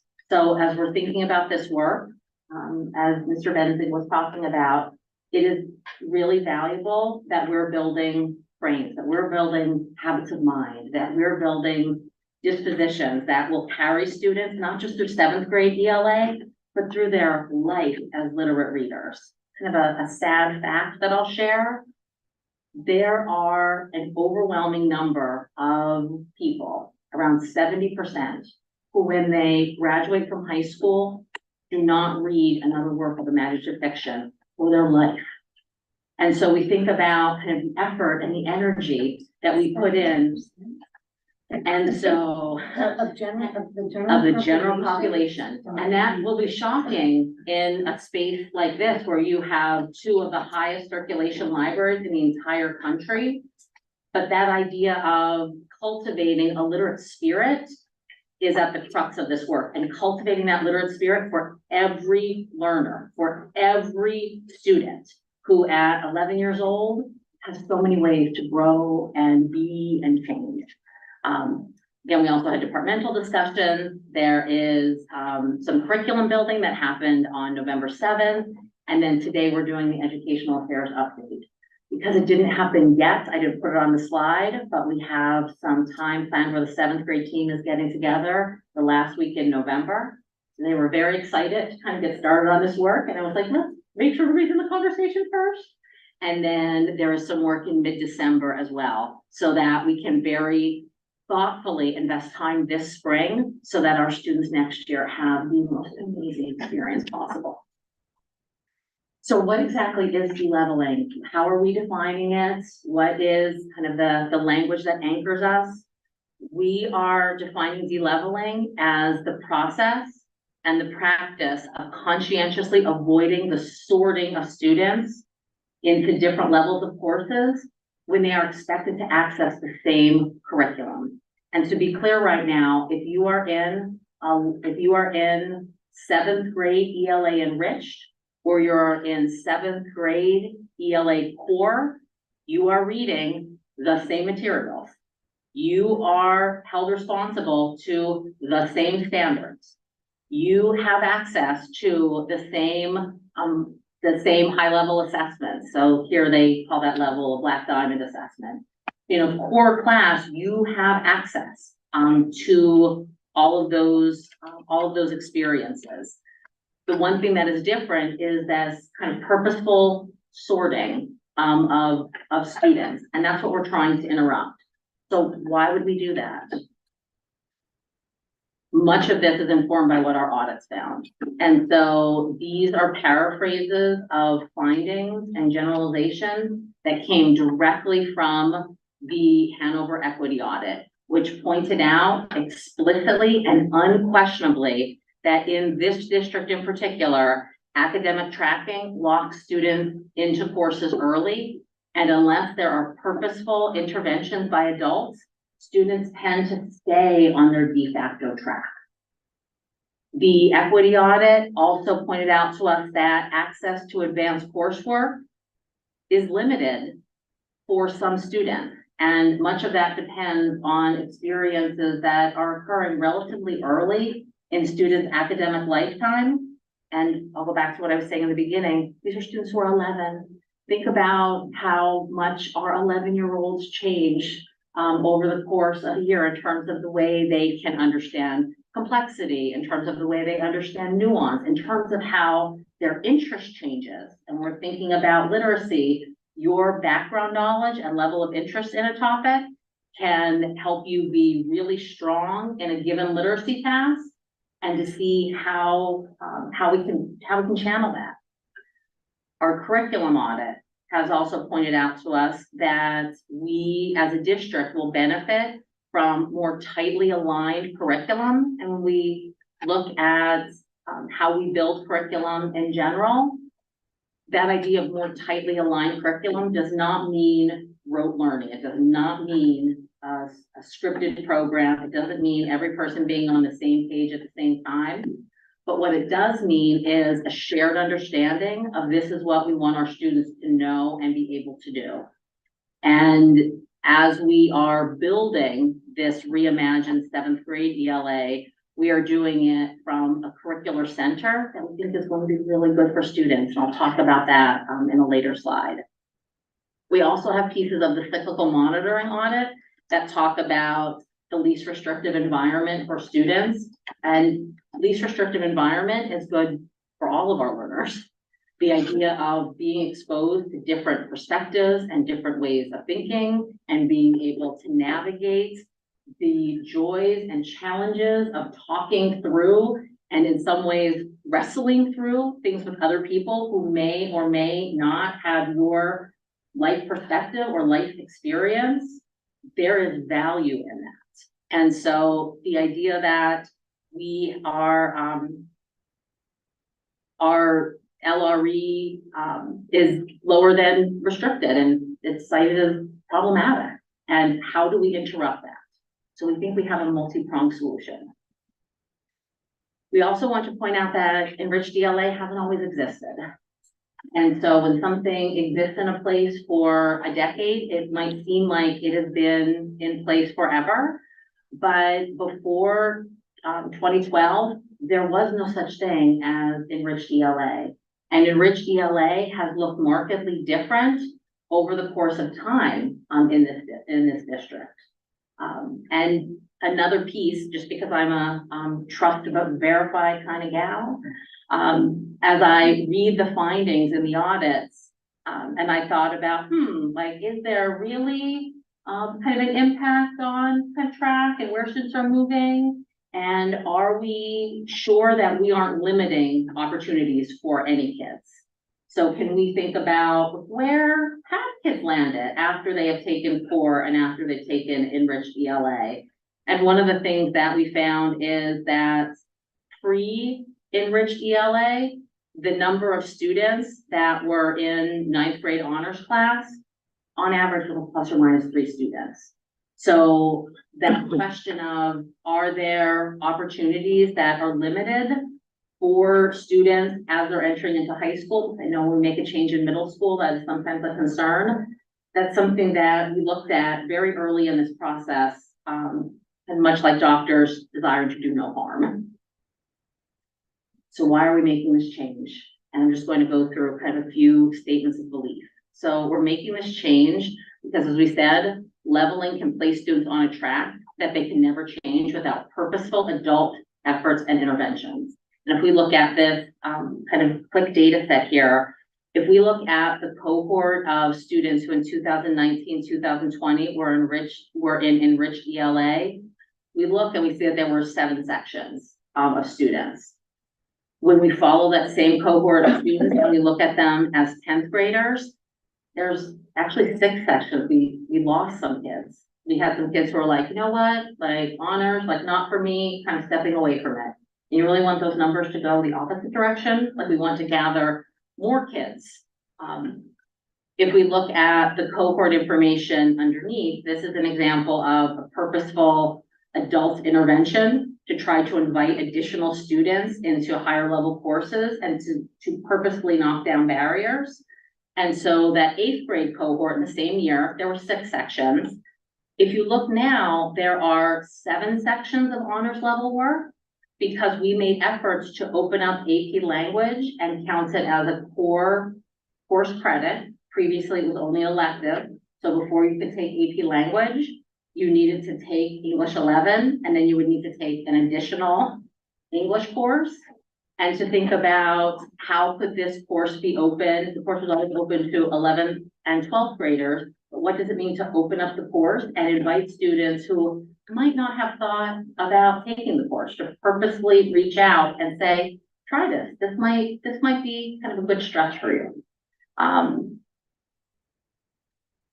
Why are we making this change? Because we believe that deep learning is not transactional, that you don't have to demonstrate something. You don't have to give something in order to get access to an experience that might benefit you.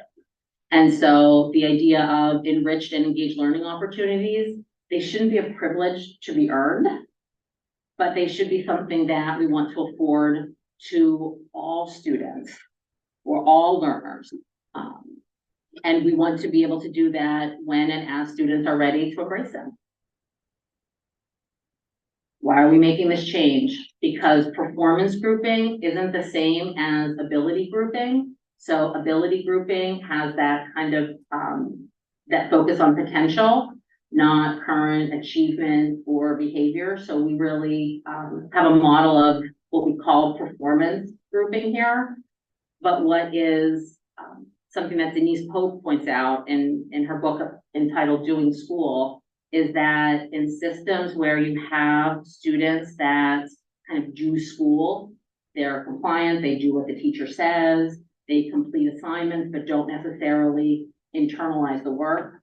Think about a child who studies wicked hard for a social studies test and gets 100 on it, and then 2 weeks later you ask a question about what was on that test, and all of a sudden, like, nope, don't remember. So the strategic compliance of students who are doing school, because performance-based leveling is sometimes performative. It's sometimes doing what adults want to see and complying with assignments rather than deeply learning. And we can interrupt that. Why are we making this change? Again, all learners should have access to high-level experiences and expectations because all learners are held accountable to the same grade level standards. The 7th grade standards do not change if you are in a core section or an enriched section. The standards are the standards and everybody deserves to have access to them. And the sort and select model create disproportionality. They create access for some and set up gates for others. And so we often see the result side of that when we look at things like our equity audit, but we think about, well, how does that happen? The fact that sometimes it starts innocently and innocuously in spaces as early as, you know, a 7th grade class that we weren't intending to put students on a particular path. But what about gifted learners? And I think that tends to be kind of a question that emerges when we're doing something, like a de-leveling process. And so right now, this approach is designed so that it doesn't slow anyone down. There is no loss of an experience that you don't get to have. So we are very purposefully designing this system so that nothing is taken away. And instead, we're thinking about how do we bring more people into the awesomeness that can be the study of ELA in 7th grade. And a benefit for us is English language arts is just ripe for meaningful differentiation, especially when we build the curriculum and reimagine it as we are going to from this particular perspective. So many times when curricular work is being done, very well-intentioned curriculum work, people will start with, well, these are the books that we're studying. And then these are the things that kids are going to do, the tasks and experiences kids will have with those books. And then people say, here are the standards and skills that the books and experiences fit into. And sometimes you have people who will say things like, in response to a question of, well, what standard are you addressing? Well, I'm addressing all of them. It's ELA, because they're doing all of it all the time. And so because that build, I would argue, worked in the reverse way than impactful curriculum does, it makes the learning charts a little bit fuzzy, a little bit muddy. And so our process is to focus on the standard skills and then say, what experiences do we want students to have in order to internalize those skills and practices? And then what resources and texts are best to give kids those experiences so they can practice those particular skills. And when you start from a skills orientation, you are able to serve the highest level learner as well as a learner who experiences challenge, because you can help everyone lift where they stand. So we're thinking about how to explicitly teach students how to describe the way an author uses setting to influence plot and describe how it affects character and theme. There are lots of scaffolds and supports we can build in for somebody who might need it. Everything from kind of highlighting things in a text in advance to giving a sentence starter or a stem. And there are lots of ways that we can make that much more complicated using the same book, the same poem, the same short story. And so what it means is building in differentiation on the instructional process on the front end and not just differentiation on the end product. And we're able to do that when we build curriculum from this skills-based perspective. And then how we gauge if this is successful. And so in the same way, we try to be very thoughtful on the front end and thinking about, like, why are we doing this? How does this work move forward? We're also going to be very thoughtful in how we're going to basically check our work as we're continuing to engage in this process next year. And so there is formative data collection that we've planned, and I've already collected some baseline regarding our current 6th graders who will be next year 7th graders. So let's see what their profile looks like this year. Let's capture some important seminal, both standardized testing measures as well as local assessment measures. And we have predictions for how they're going to fare next year based on what we think is going to be a more open, inclusive, and less stressful experience for all of our students. And then we also have some summative data collection as we're thinking about benchmarking assessments to thoughtfully, evaluate our students. So, and that is our plan to de-level 7th grade ELA. And before I turn it back to you as the chair, I just wanted to ask Dr. Sandberg, is there anything that you'd like to add or share? There were a few times where No, thank you. If a question comes up, I'm happy to check it. Thank you for being here. Yes, and the line. Wow, I mean, I appreciate the thoughtfulness that went into this, the work that went into this, the connection to our audits, the fact that it's research-based. I also really key into the idea of how early tracking impacts students' perception of themselves as learners. And that is something that really, I'm interested in the research on that. And just, you know, as a parent of middle schoolers, it's just, I'm with you 100% there. I wonder, is the plan to de-level middle school in its entirety or just 7th grade? Right now, the plan is middle school, 7th grade, ELA only. Okay, Middle school, 7th grade, ELA only. Right now, that's the immediate work. And I am an incrementalist.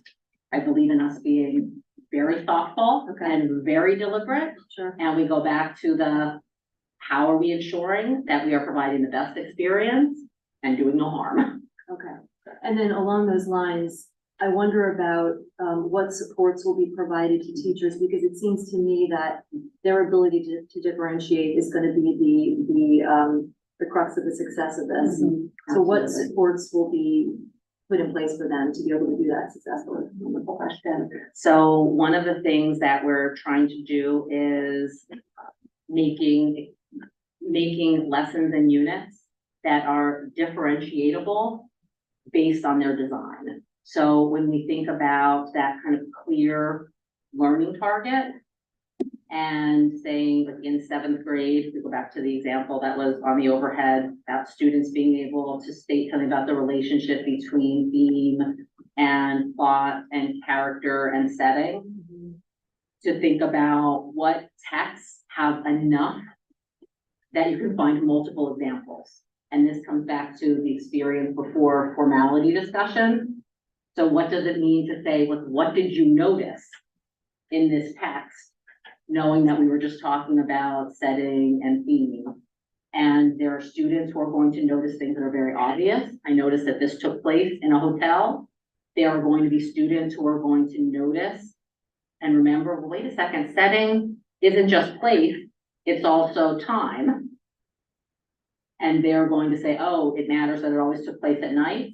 And then there are going to be some students who are a little bit more literary, who are also going to try to put it in a historical context, even though that's not officially taught until 8th into 9th grade. And so when we build lessons that will create those opportunities to say there are multiple ways of being successful, that will make differentiation easier on the implementation side in the following year.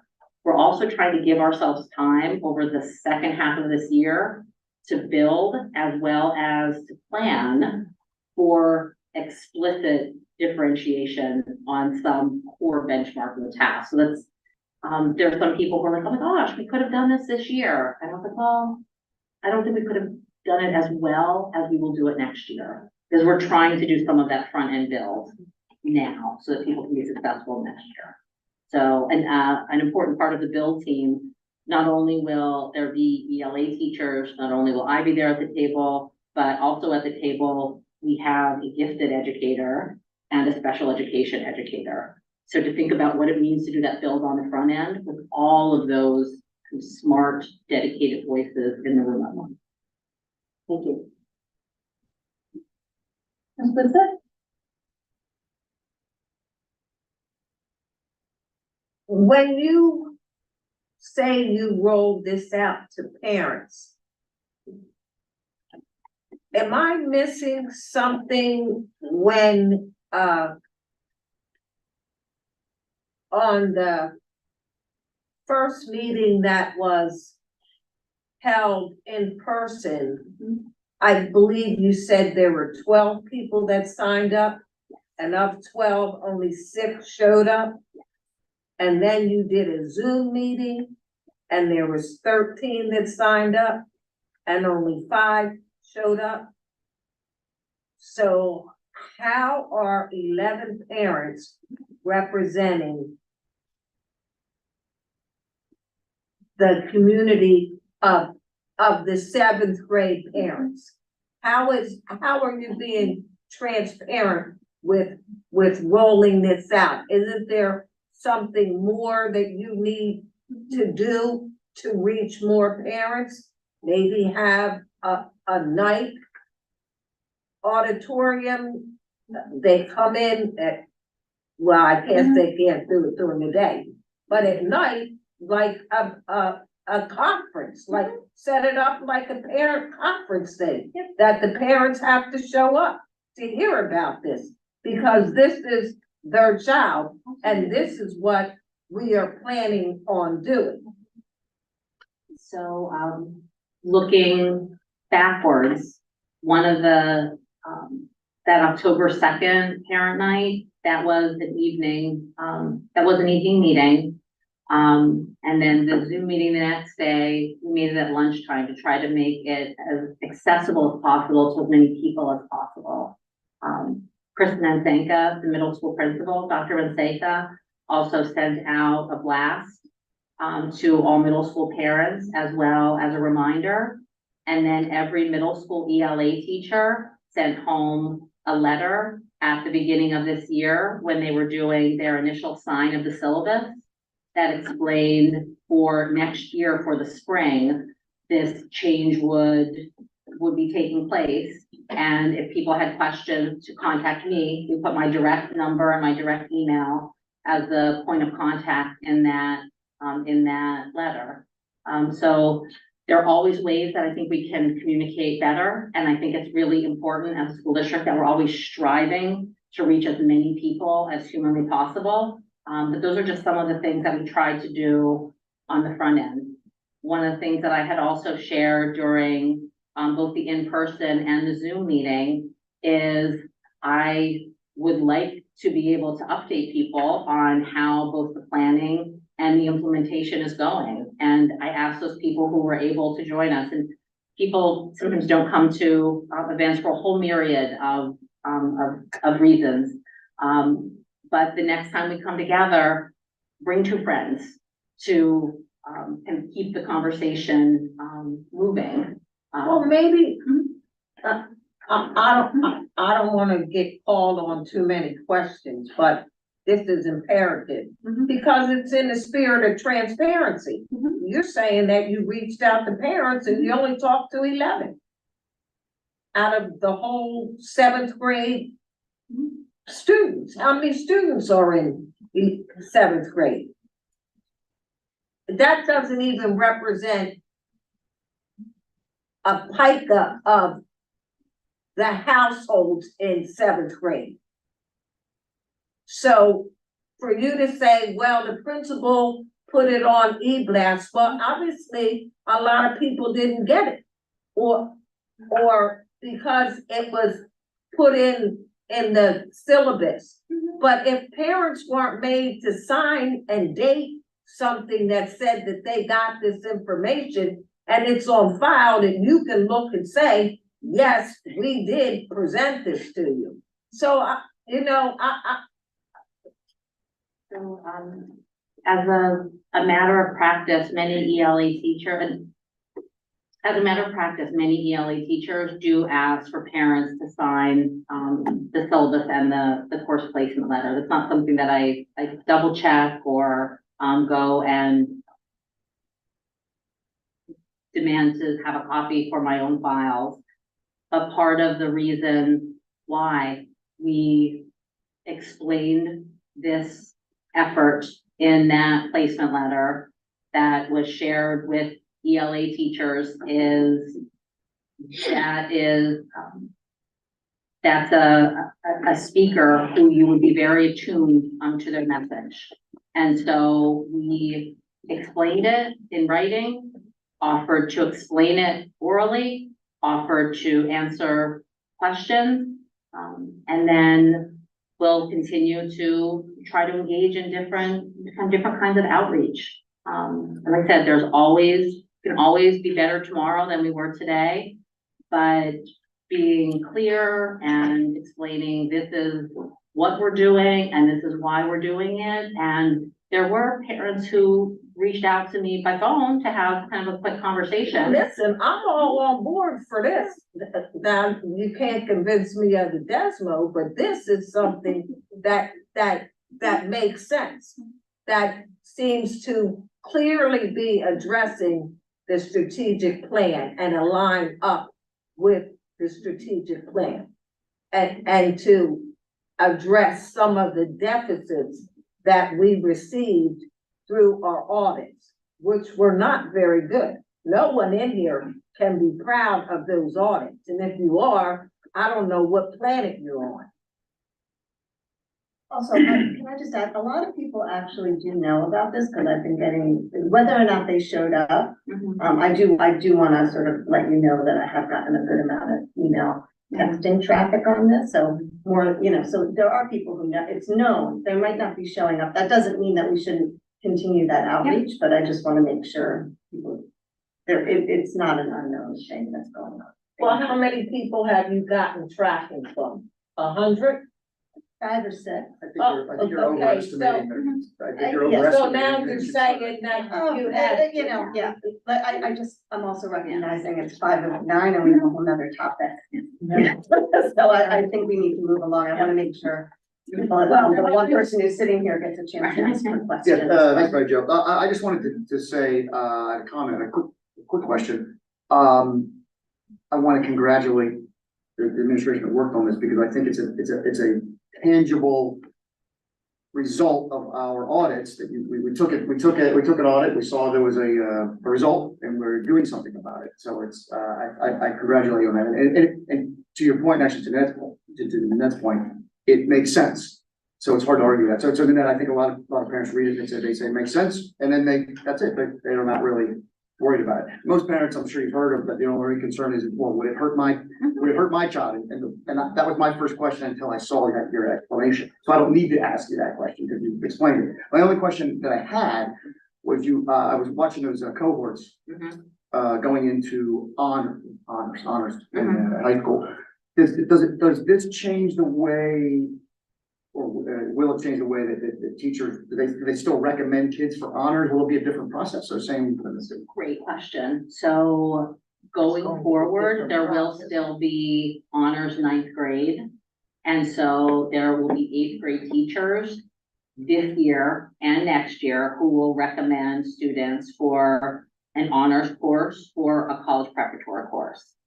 One of the sites of great potential is, as we are reimagining and refining the curriculum, as we're doing these kind of upgrades, as we're building our syllabi, and as we're building skills up, there, I think, will be more clarity in terms of what that recommendation means. That some of the recommendation now is a little by gut. Yeah. And so what does it mean to talk about the kinds of experiences you'll have with a very clear picture, and then to make the most informed recommendation, and then for the student and the family to make the best decision about the level of challenge and balancing the level of challenge that they have across their courses. Right. Thank you. I don't have any questions. Just don't ask the question. Okay. Ms. Goldberg?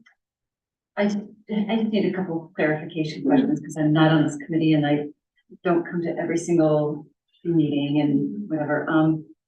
You are officially rolling this out in the next calendar year or the next school year? Next academic year. That's what I thought. In September. Okay. And I apologize if I wasn't clear. That's what I thought. I just wanted to make extra clear in my mind. Yes. So September of 2024. Right. Okay. Thank you. And then, sorry, August. I just got a little August. Come to school in August, Dr. everyone. Donnelly's like, starting in August, everyone.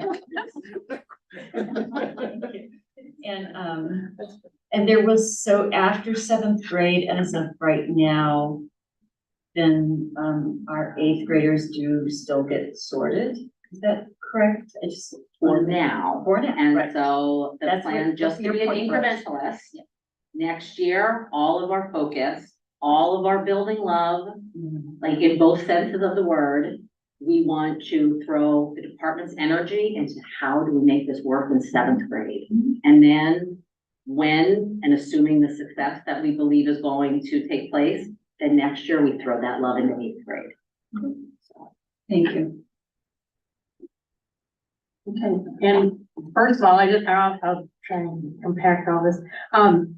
I think this is your care and work in leading this, and really everyone, but that we, our children will have access to a variety of opinions and a variety of ways of thinking and a variety of ways of experience is going to be the best thing for all of our children. This is so important. I think this is some of the best work that we're doing as a district. So I'm very excited about that. And then I just have one quick follow-up. When teachers make recommendations, they're only recommendations, right? Correct. They're not set in stone. Parents make the decision, or Yes. families together. Yes. Okay, And so, and just to be clear. the more thoughtful and precise those recommendations can be. So when we make a recommendation, it feels a little bit like that, then it is, not as helpful in thinking about somebody's success as to say very honestly, you know, if you are going to enter a 9th grade English class, there is an expectation that you're going to read 50 pages a week, and the teacher is just going to assume that you literally comprehend everything, and they're going to make some assumptions about the things that you'll notice. And if you want to undertake that challenge, awesome, but you're going to go into it really kind of eyes wide open. And the idea that taking a core level class, there's nothing wrong with taking a core level class. And especially when we see some of our students who are feeling really stressed, you might be fully able and capable to do an honors level course. Is it beneficial for you to be doing 4 of them? And so to create the space where you don't have that stigma of not taking a certain class that can become a default or a pseudo, a de facto mark of identity, I think that that's also some of the underlying work that we're trying to do. Right.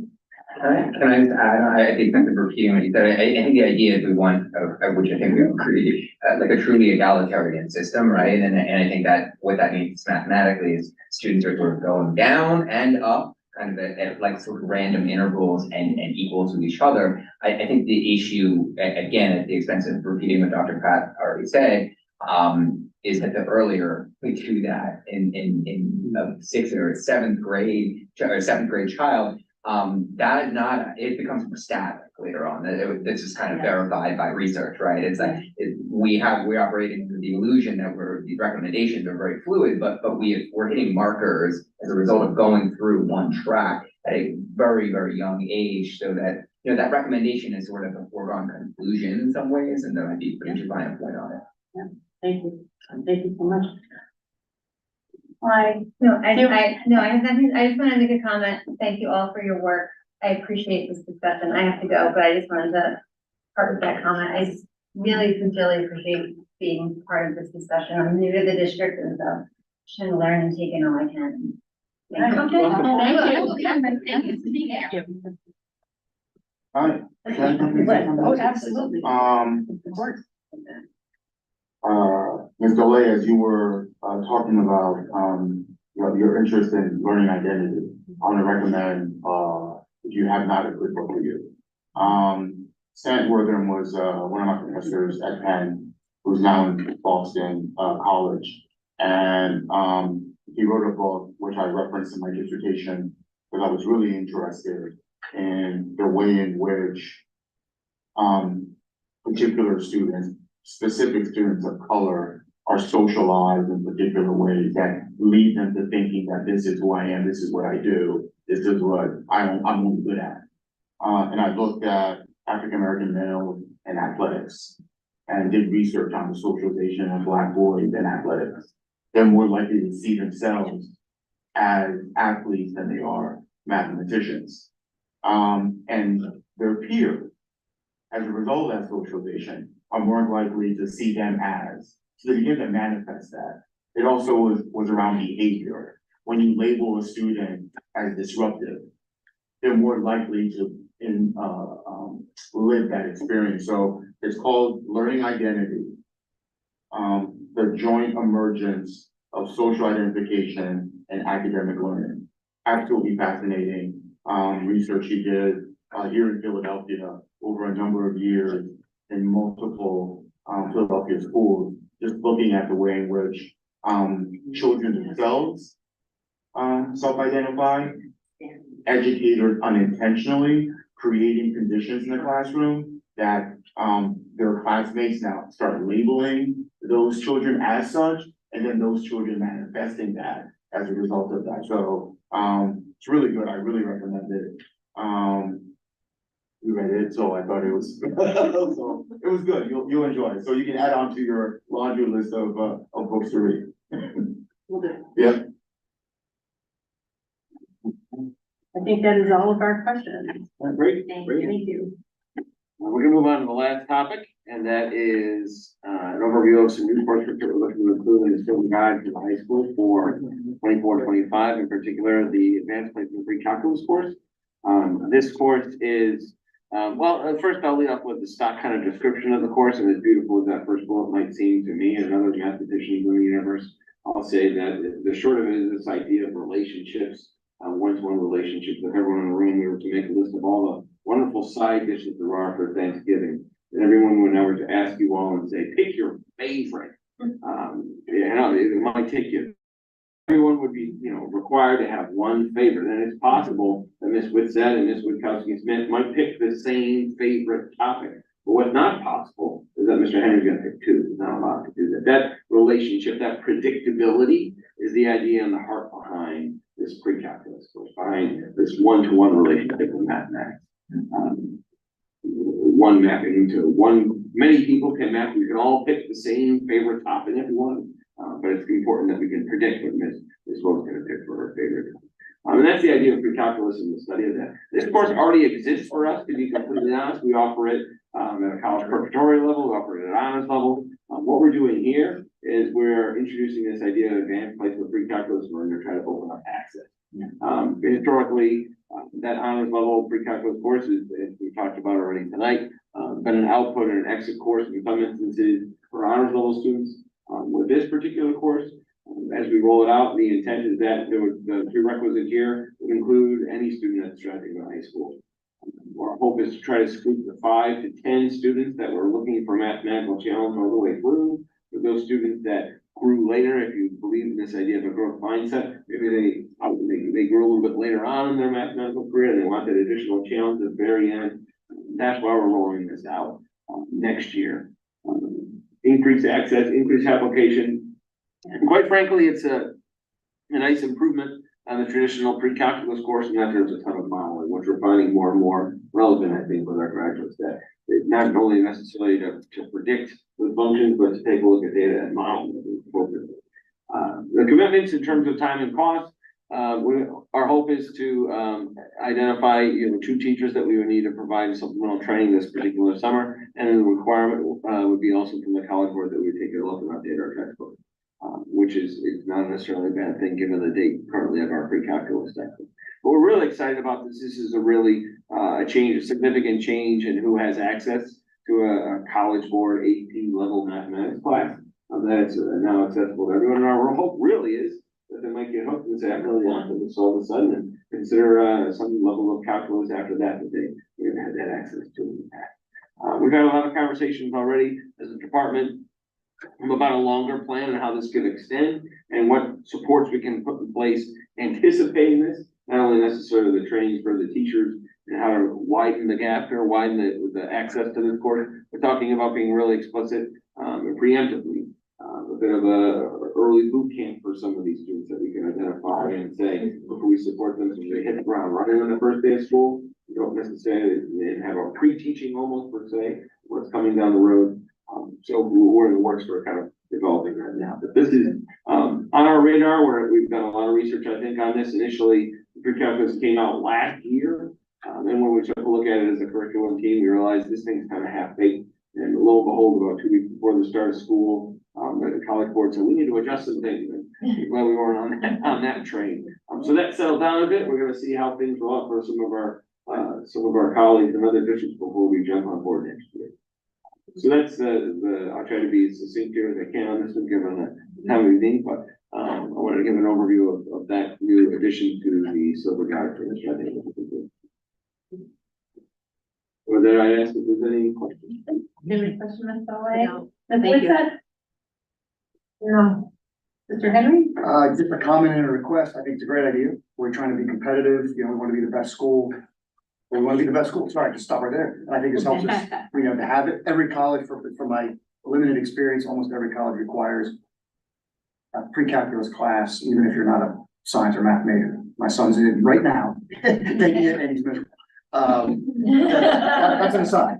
My request is, please don't bring in an AP calc for us to do here, because can we just skip it? Let's see, boy. Thank you. Can you just let them draw under, like, rectangles under? If you want us to choose our favorite Thanksgiving dish, that's fine. You're doing calculus, by the way, when you do that. I wish you were my teacher, then I probably would have understood it Yeah. more. So that's all, thanks, I measure. Ms. Fogg? No questions. Ms. Holbert? No. I'm fine with that. Okay, Great. so we. Thank you. This concludes our meeting then for tonight. Our next month will be on December 20th. And for that focus, we're gonna have on elementary and secondary data presentation. Coming in December Thank 20th. you. Thank you so much for doing that. Well, that is.